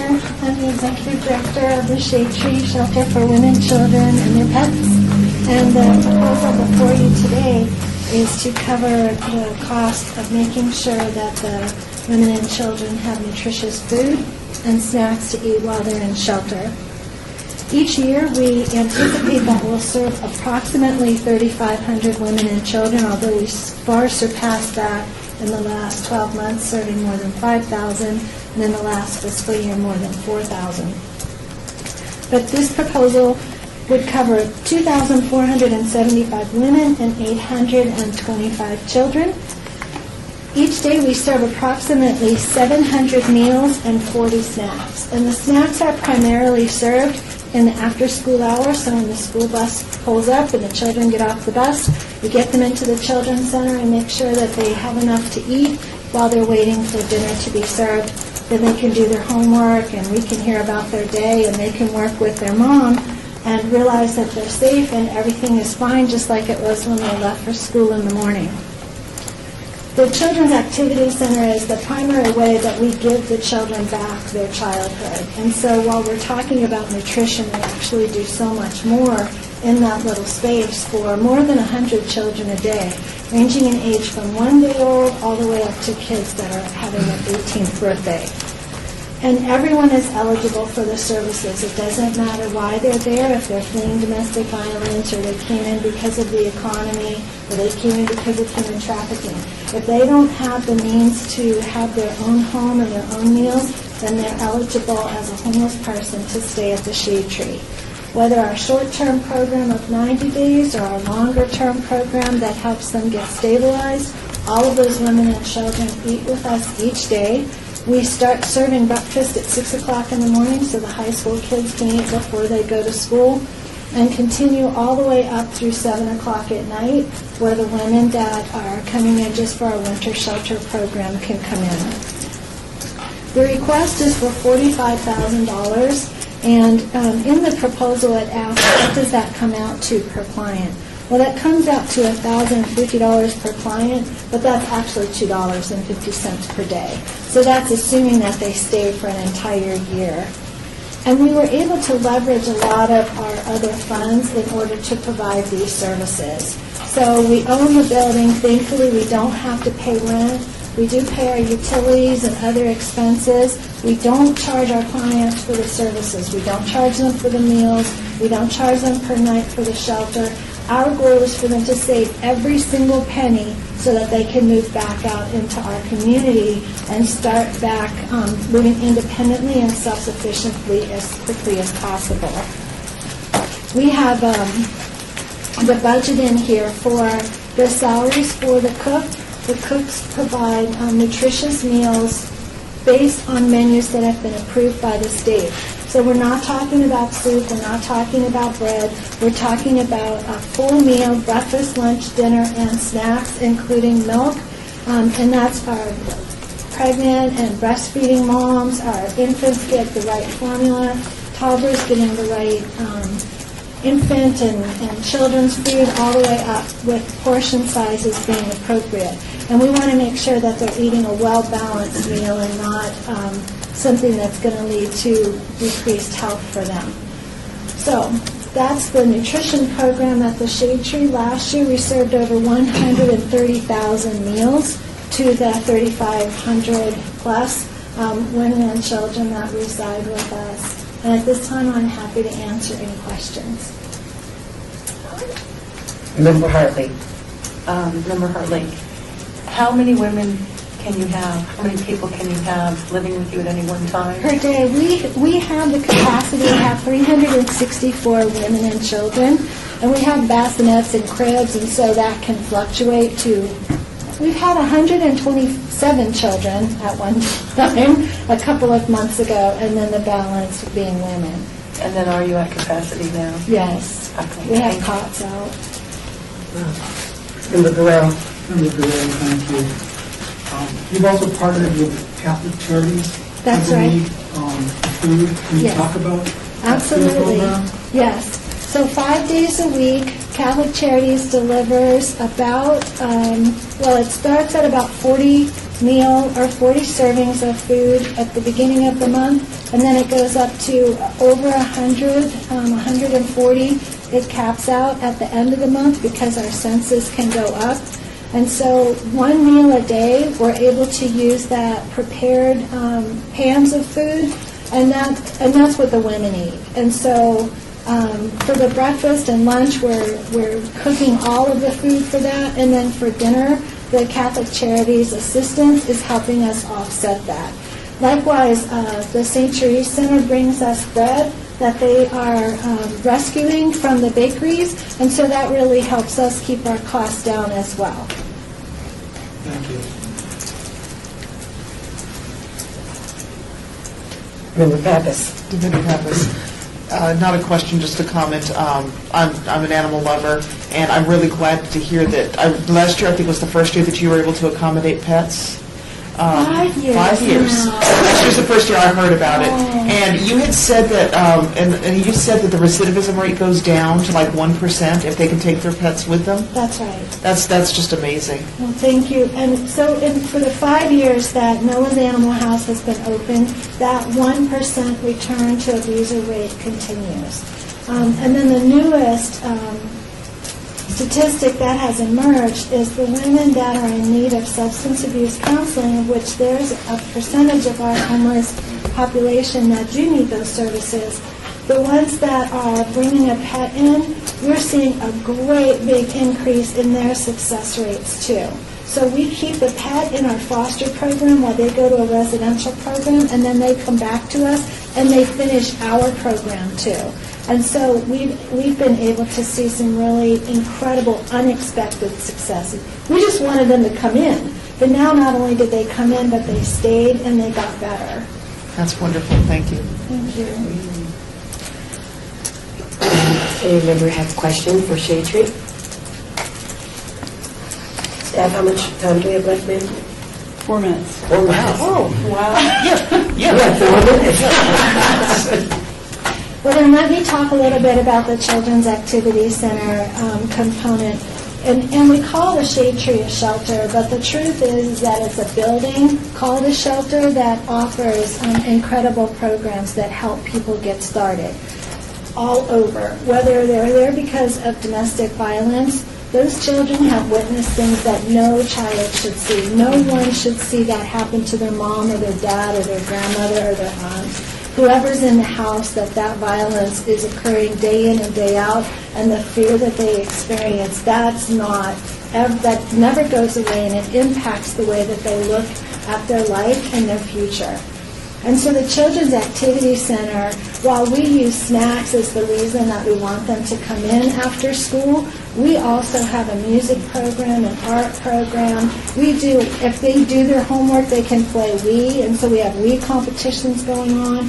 We have a preschool playground right outside the door, and then a middle school playground right there on the site. So we're also getting the kids playing and moving and thinking about being healthier. We have a sport court, so the teens are out throwing the basketball. The volunteers come in, work with the kids, get their self-esteem going. We have tutors coming in to help them get caught up. If they can't go back to school, we also right there in that children's center use a distant education program to make sure that they're staying up with their credits. And so while we're talking about this being something as simple as an apple and a carton of milk, it ends up becoming so much more in the afternoon because we're creating structure, safety, an opportunity to communicate, an opportunity for them to play and socialize. And then in the evening, we turn it over to the teens. They have teen time, so that just like at our homes, it's kind of like, okay, give them the den and let them talk and play the music and enjoy each other's company, all while they feel healthy and safe while they're staying with us in shelter. And last year we served over 1,000 kids, and so we know that homelessness for families is on the rise, and it's just been such a pleasure to partner with everyone in our community to make sure that not only do they come into shelter, but that they get their educational needs met and that they're moving back into the community connected to school and connected to goals for their future. And I think that it's going to turn around what we think about kids that have lived in poverty, that they've been exposed to other things that are going to help them set better goals about their income and their education and their outlook. Wonderful. Any members have any questions? Member Guerrero? You got 10 seconds. I was just going to tell you, talk about Noah's Ark. We can have up to 32 pets. We don't charge anything for the pets to come in 24 hours a day, dogs, cats, birds.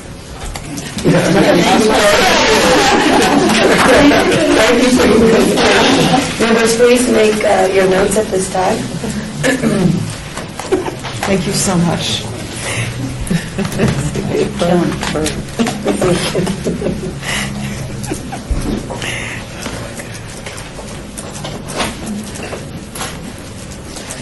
Can you believe your citizen goes down from 7 to, we're going back 7 times if you're leaving your cat? Yeah. That was, that's just amazing.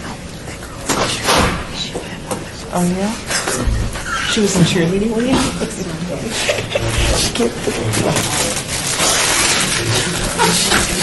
Just wait for the trying to go back to the time. All right, at this time, I'd like to invite the United States Veterans Initiative, please.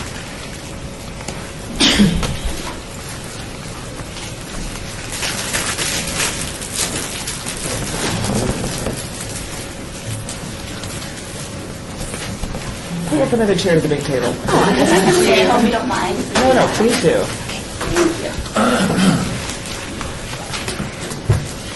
Good afternoon. Thank you for the opportunity to let us present before you. I'd like to introduce ourselves. First, I'm Shalimar Cabrera. I'm the Executive Director of United States Veterans Initiative, and we're commonly known in the community as U.S. Vets. I'm Amy Lepper. I'm the Operations Manager at U.S. Vets. And I'm Lindy Cooksey. I'm the Supportive Services for Veteran Families Coordinator with U.S. Vets. So it's a pleasure to be here in front of you guys today. I wanted to start by just giving you an overview of our organization. We exist because of what we believe to be the tragedy of homelessness among veterans. We know that in our country, approximately 62,000 veterans are homeless, and in our community alone, over 1,350 veterans are identified to be homeless in our last homeless census. Of course, we're waiting for the more recent numbers now and hope to see that number continue to go down. Our organization has been here in Las Vegas since 2001. Actually, we opened our doors 3 before September 11th, with 8 veterans who moved into our program. Since then, over 4,000 veterans have been served in our residential Back to Work program. We serve male and female veterans and now their families also of all war eras. In fact, today we have 12 veterans from the recent conflict in Iraq or from the conflict in Afghanistan in our programs, as well as 1 World War II veteran, and everybody in between. And we are proud to say that we have been serving veteran families since September of 2011 as well. So for many years we served just single veterans because we are an organization that feels that we should always evolve based on the needs of our population. We decided to look into how we could start serving veteran families, which is also related to the request that we have made before you today, since we know that the number of veterans with their significant others or their children is and finding themselves on the street is also increasing. The experience that we had in serving veterans primarily came from the operation of 2 housing facilities here in Las Vegas. Our main location not far from here is at Bonanza and Las Vegas Boulevard, where we house up to 240 single veterans, male and female. And we launched the Radcliffe, a small apartment complex for 26 veterans with disabilities or who have their own income near Maryland and Sahara, a small apartment complex there that we named after our fallen CEO, Dwight Radcliffe. And the services that we provide in those facilities include outreach into the field, which we'll talk about more, case management, round-the-clock residential assistance, employment training and life skills training, employment retention services, sobriety support for those veterans who have an addiction issue. We operate a therapeutic community where all the veterans are very involved in their own home. Permanent housing, transitional housing. We provide temporary financial assistance and different wraparound and aftercare services for our veterans. In addition to our 2 facilities in Las Vegas, we also have what we call our off-site programs, where veterans don't necessarily need to live in one of our 2 facilities. We have a program for veterans who have recently been released from incarceration, and we start that work with them actually in the prisons or in the jails. We also operate it's called a Transition in Place program, where veterans are transitioning from homelessness. We're helping them to sustain themselves, and they will transition then into permanent housing in that apartment. Our Families program, which we're going to talk about, we're about to launch a permanent housing program scattered throughout the community for veterans with disabilities and families. And as I mentioned, we started our experience working with families in September of 2011, and that has been going very well for us. We're glad to be able to serve that segment of veterans, and maybe soon we'll talk about the services that we provide from them. So all of that to bring us to the point that we are asking for $50,000 to ask for our homeless outreach and prevention services to veteran families. We're hoping to serve 75 households with that funding. And the outreach measures that we provide, we feel are very innovative for our organization. It's something we've always believed in. Although we see a lot of referrals from different agencies and also walk-ins, we have an average of about 10 veterans walking in a day interested in our services and in need of our services. But we have an outreach team that, despite those numbers that are already coming in, feel it's important to get out to places where the homeless might be. So our outreach team is actively in the tunnels under the Strip, in the deserts, in the soup kitchens, in the shelters, and everywhere else, VA clinics, anywhere else that homeless veterans may congregate. So that funding will help us to continue to provide the staffing to reach out to veteran families as well. And we have also modified our services to be involved in homeless prevention. So meeting our families before they've actually experienced homelessness, and Lindy will actually talk about the prevention measures that we take on. As Shalmar mentioned, we've been serving veteran families since 2011. We serve our veteran families in 2 ways. With rapid rehousing services, where we're going out into the streets, the shelters, and we're relocating veteran families into permanent housing in the community. And then we also serve families on the preventative measure who are in their housing but are at risk of becoming homeless. Maybe they have an eviction, maybe they've lost a job, they've had a significant loss of income in their household, and they have an eviction notice. We're able to come in and provide services for them. Those services include intensive case management. We try to meet them where they're at. We provide a housing stability plan with them where we identify goals to help them achieve. Some may be to find employment. No, she just was giving you a 5-minute warning. Sorry. Some of those goals include an increasing income, increasing income through disability, connecting them to the appropriate resources. The services we're able to provide are rental assistance, utility assistance, security deposits, transportation in the form of bus passes, legal assistance, child care referrals, and child care assistance. And as I mentioned, most importantly, the case management services. We are planned to serve 75 households with the money that we're requesting. So we're going to talk about the budget next. Right, so Shalmer said we're asking for $50,000 to support our outreach efforts in the city of Las Vegas. $8,000 of that will be directed towards direct services for the client. So Lindy mentioned that we are able to provide rapid rehousing, utility, and rental assistance, but what we are limited on is our ability to have more flexible funding to provide things like bus passes, work cards, so that they're able to go and successfully search for employment, emergency food and supplies for upon moving to the new housing. And then another portion of the funding will go towards the actual salaries of our outreach individuals who work really hard to go out and find, as Shalmer said, all different places to identify and serve individuals. And we wanted to talk about the fact that with all of the comprehensive services we try to provide for our families and for the veterans that we serve, we certainly couldn't do that without the support of funders, but also a lot of different partners that we have that are involved in all of the different services that we provide. So we did, of course, in our application include some letters of support from a couple of different agencies that will show you the wide spectrum of services that we provide. Right, wonderful. Yes, we partner closely with the VA, of course. We also partner with the University of Nevada, Las Vegas to provide counseling support to our clients. The Department of Employment Training and Rehabilitation, which provides employment assistance to our individuals. The Professional Institute of Technology, which again works with them in regaining skills and employment. And the Federal Defender, the Office of the Public Defender, which help with legal advocacy for our clients to reduce any barriers that they may be experiencing. So that was just a few, of course, we've picked and choose. Of course, we have lots of large groups that do everything from in-kind donations and meal services, and church groups who do movie nights and family nights with us as well, student groups who provide service projects within our facilities, or different groups who work with our families, sponsor holiday events, etc. There's a long list of partners, and we believe in collaboration of us to be able to provide the services that we do.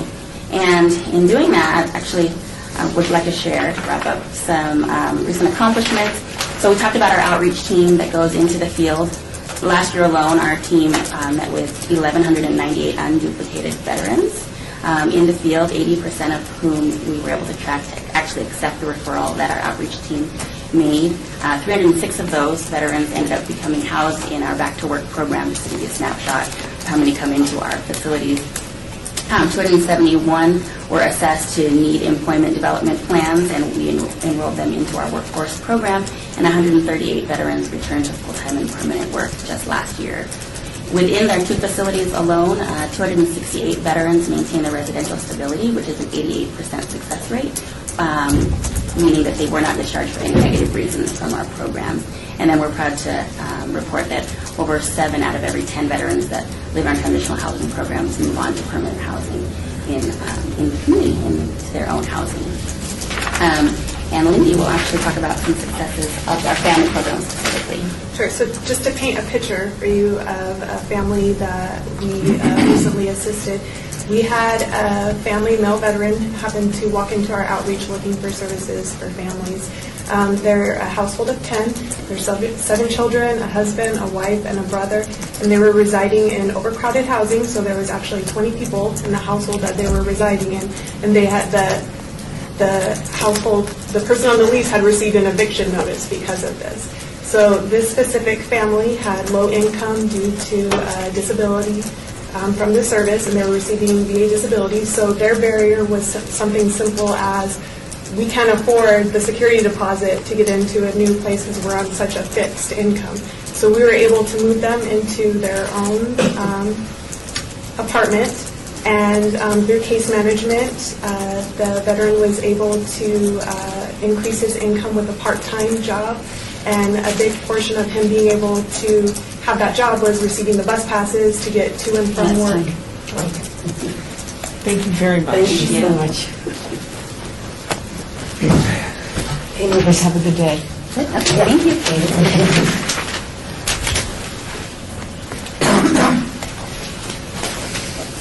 Members, make your notes at this time, please.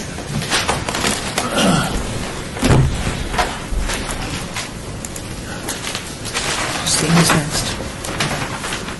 Get that page. Don't tell me who's this at the end of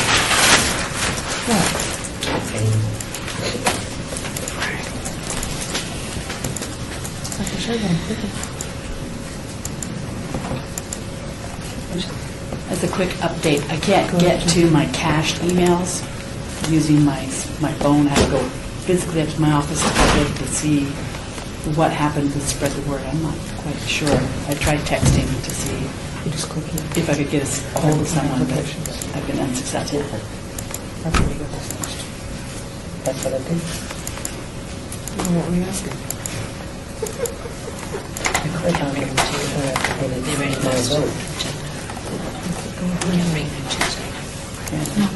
Oh, because that's where you were last time, so click on application. Sean, is it possible for you to email us what happened? Or will we have an opportunity to hear from them? Unfortunately, due to NRS 241, we have to post 30 days prior to a meeting for 10 public days. comment, public information, and we're past our date, so I will be emailing you all to tell you what happened. Okay, then we can just base our scoring. Yes, you can base your scoring on the applications. The applications. It's not mandatory that agencies come. I'm quite surprised they're not here because they're very responsible agencies, obviously. Okay, at this time, I'd like to extend an invitation to Variety Early Learning Center. If you come make your presentation at this time. Thank you.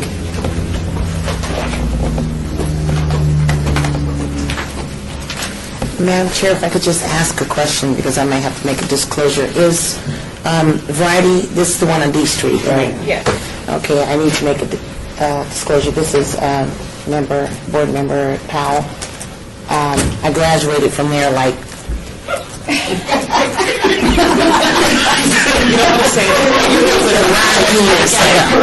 It's okay. That was fine. Is your graduating from them going to affect your decision? No, it will not affect my decision on funding. Just disclosing. Sister Diana is gone now. Just for the record.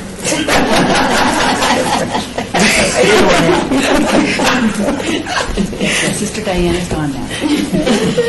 That was a happy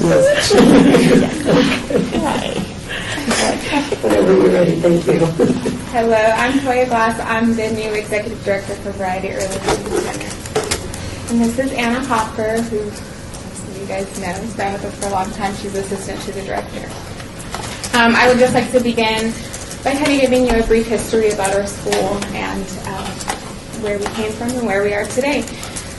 Variety Early Learning Center's mission is to provide child care services to families in greatest need. While parents are employed in the workforce and engaged in goal-directed job training or in crisis recovery, Variety Early Learning Center nurtures and educates children with a focus on providing developmentally appropriate learning experiences and activities for young children to strengthen school readiness and social competency. The Divine Providence Variety Day Home opened in 1956 and was the first of its kind in Las Vegas. Tent 39 chose the Sisters of the Holy Family to operate the center, which eventually became a Variety Early Learning Center, which we are called today. As the community need grew over the years, it led to the center's expansion in services and the growth of the program to support and maintain the level of diversity in services for the clients and families that we serve. The population the center serves is low-income families with children ages 6 weeks to 5 years old, and a summer and after-school program for children 6 to 12 years old. Our center provides a comprehensive early childhood development program from 6:30 a.m. to 6 o'clock p.m., Monday through Friday, and separate classrooms divided with age-appropriate curriculum. Our daily children activities include art, music, reading, writing, maths, computer science, blocks, dramatic play, nutritious meals, and outdoor play. Our school currently works with several community partners to provide various additional community services, such as the Child and Adult Food Program, which helps us to provide nutritional meals for the children that we serve. We have a federal health and wellness program to combat obesity in children. a substance abuse prevention program for children 3 to 5 years old to help children make safe choices and understand that tobacco, alcohol, and illegal drugs are not for children. We offer child care assistance to families who qualify with the HUD income guidelines. We have a food pantry distribution program that's distributed once a week through 3 Squares to assist our families, seniors, and homeless in the community.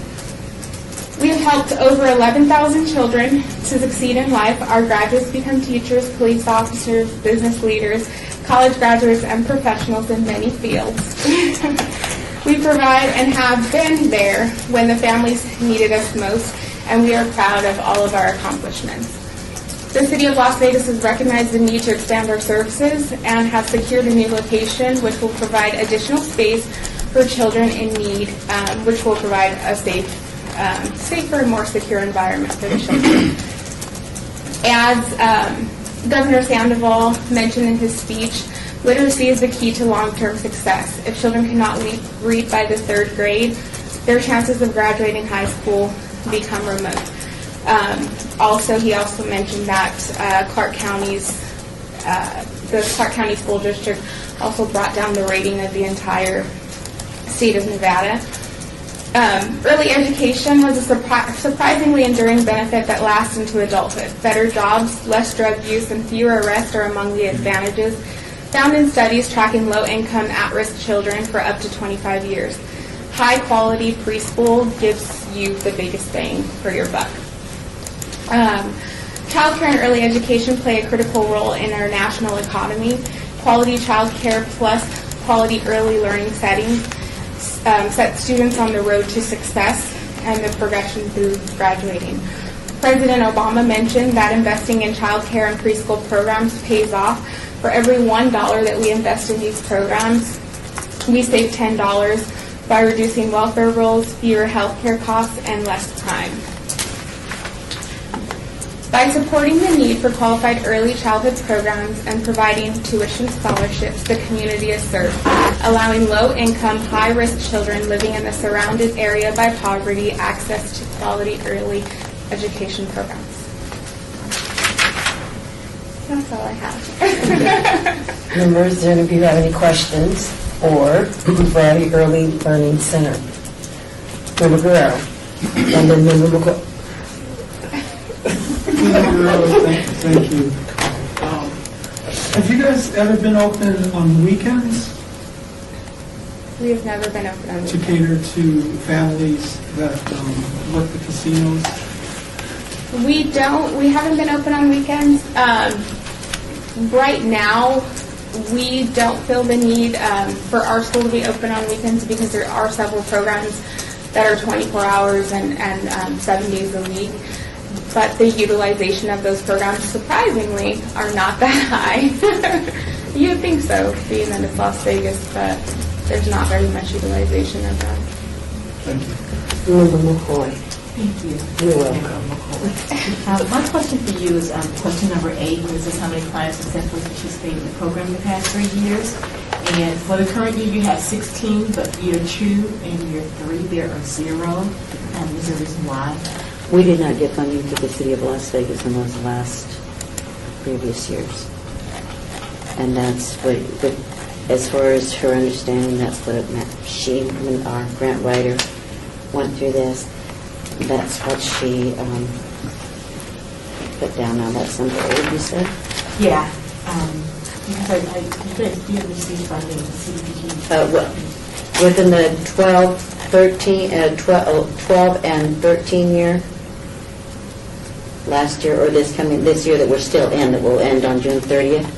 Okay, we do have that. This is the current year. That's what she was assuming that was it. So during this time that we're in right now, this grant season between 12 and 13, we have actually approximately 20 children that we are serving, that we have served through the Las Vegas CDBG from 12 to 13, and but we didn't get it 11 and 12.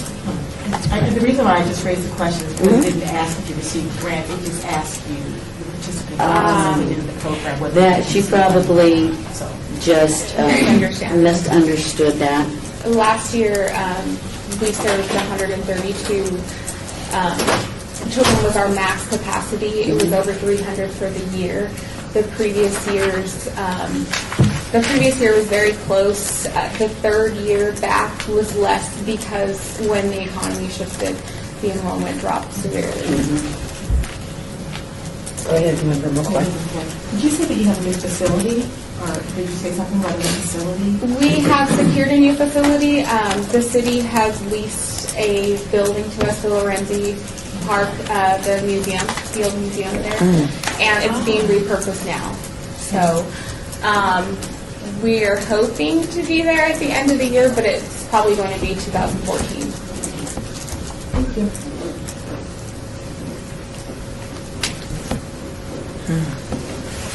Let's see, Member McCoy. Hey, I think so. So listen, on number 12, Member McCoy, on number 12, and this is just clarification for me, when it asks how many employees will administer the program, and we just said 6 people that will just employ the program, then on the following question, we had like on 13, there was a whole slew of them. She's talking about directly, what she means is the teachers that are directly involved with the block grant. So we actually have a staff of 30. Okay, thank you. Minute and a half. Member Guerrero. Member Guerrero, thank you. When you move to Lorenzi, what's going to change besides more room? Honestly, I think that our population will change a little bit. Our population currently is about 95% African American. I believe that most of our families that are currently there will transition with us to Lorenzi. However, it will open up for more Hispanic children to be involved in our program because of the area. So, and that's something that we're looking to increase the diversity of the school a little more. I think we're a well-kept secret. We have spaces available. People are paying really high costs for childcare and struggling to afford it, but we're here. I mean, we have spaces, and we're marketing and trying to get additional people to come on by. Do you have security there? We don't have security. You mean at the current facility? Yeah, because Lorenzi has like a lake. Oh, at the new facility, yes. There's going to be a fence across, like all the way around it, and then from the parking lot, you'll basically come straight into the facility, and you'll be able to see out into the lake, but you won't be able to get to the lake. That's good. That was one of my concerns also. It's beautiful. Thank you so much. Thank you. You guys have a wonderful day. All right, thank you.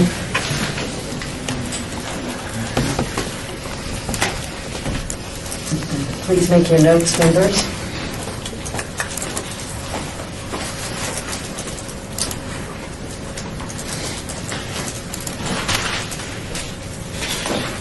Last one. At this time, I'd like to extend an invitation to the Women's Development Center.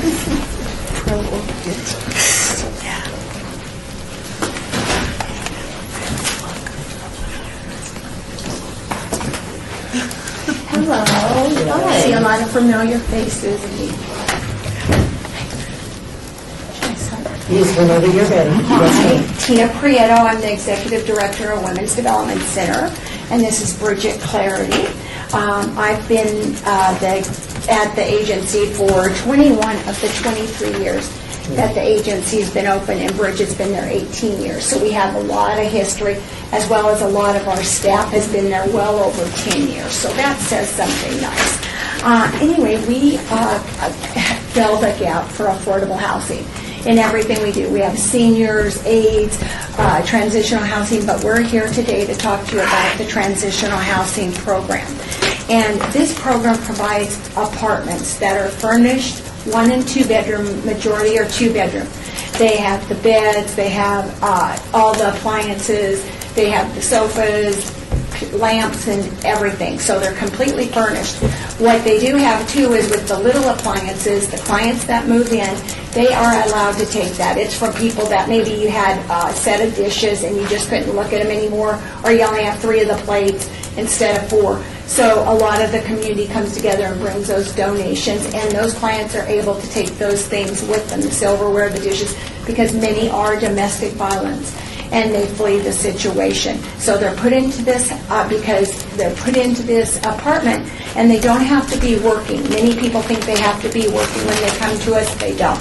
Many have been so abused. An example is a woman, one specific woman we had, she was lifting up her mattress and putting food coupons. She was clipping coupons. And her husband had found the coupons and some extra cash that she was saving to flee the abuse. He became violent. He had cut off a couple of her fingers. She was 5 months pregnant. He beat her so badly she lost that baby and had 8 surgeries. So there's a lot of domestic violence we see, and these people just are not ready to come into transitional housing and then go look for a job right away. There's a lot of work that goes into it. So we help them with the continuum of care and building their self-esteem and how they feel and what they've been told. And a lot of times it was just they thought Mr. Right was Mr. Right, and he's not, which we all know that. We've all had somebody that we've had issues with. But a lot of them, like I said, domestic violence. There's some that come to us sexual abuse. Some no more. There's one specific woman had 2 4-year-old twins. Cutest boys, but one of them has since passed away. He had a heart problem. Well, you can't blame her for calling in sick to work to want to be with the kid, but you can't blame the employer either for needing an employee. So some of them just have legitimate reasons why they haven't been able to find work or whatever. So our caseworkers meet with them, and after they're put into the house and the apartment, they do case management. We have caseworkers go out to them, and we also have them do case management. We have them do workshops, weekly groups, everything that they need, job development, resume writing, learning their skills, how to write your resume, how to go on a job interview without wearing big blinky earrings that are flashing. You know, some just don't know proper dress. So we teach them the proper dress and the proper things to say. We do mock interviews. We have relationships with some of the hotels that can take the clients in and give them jobs once they're at a certain level. But what we try to do is imitate real life, where they come from the shelter as a feeder and we move them into their own apartment. We have surpassed our goal this past year by 195% in this last grant year. And again, we collaborate. I've been listening to your questions. We collaborate with several other agencies, and I'll let Bridget discuss that.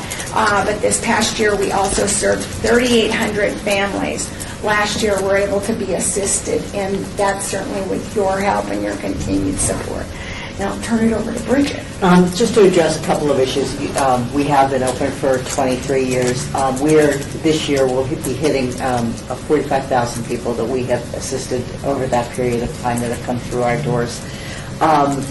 We are a very structured program. Housing counseling is extremely important because people need to understand what housing affordability means for their family. If they don't have housing stability, they're not going to remain housed. So that is a key component.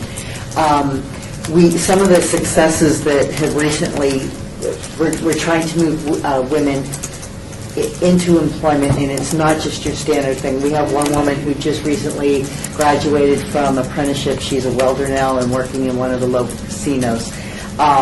We have another one who finished cosmetology and is waiting to begin work because she's just waiting for that paper license. A neat story that we were just told, we have a woman who came through our job readiness program, learned about resume writing. She's moved on. She is successful, but thank you. She's used those skills to help her daughter craft a college resume. So the things that we're teaching women, they're now teaching their own children. And Tina and I have been in this field long enough. We have women that have left our program 10 years ago that still stay in contact with us and that are still successful. They've moved into our other programs. I've even had women come through the transitional program that ended up buying their own houses 4 or 5 years later. So your funds do that. Your funds help women stabilize, help them move on, help them live in long-term housing stability, or achieve, long-term housing stability. So that is what we do with your dollars. Thank you very much. And we'll open it to questions? Yeah. Member Guerrero? Member Guerrero, thank you. This is kind of a weird question, but do you guys provide cell phones to your clients? Actually, if it's domestic violence and they want cell phones, I actually was elected to sit on the national board, and they have cell phones that come through that. And also Metro does too, and some of the other agencies.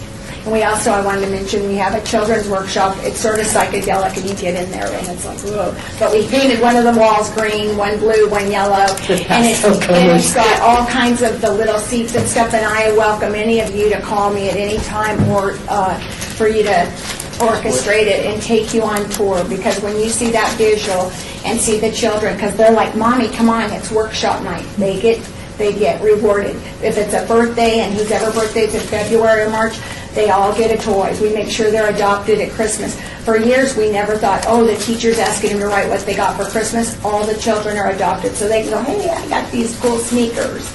And so we really thank you, because it does make a difference, and we have seen this other generation being much more self-reliant. Member Pappas?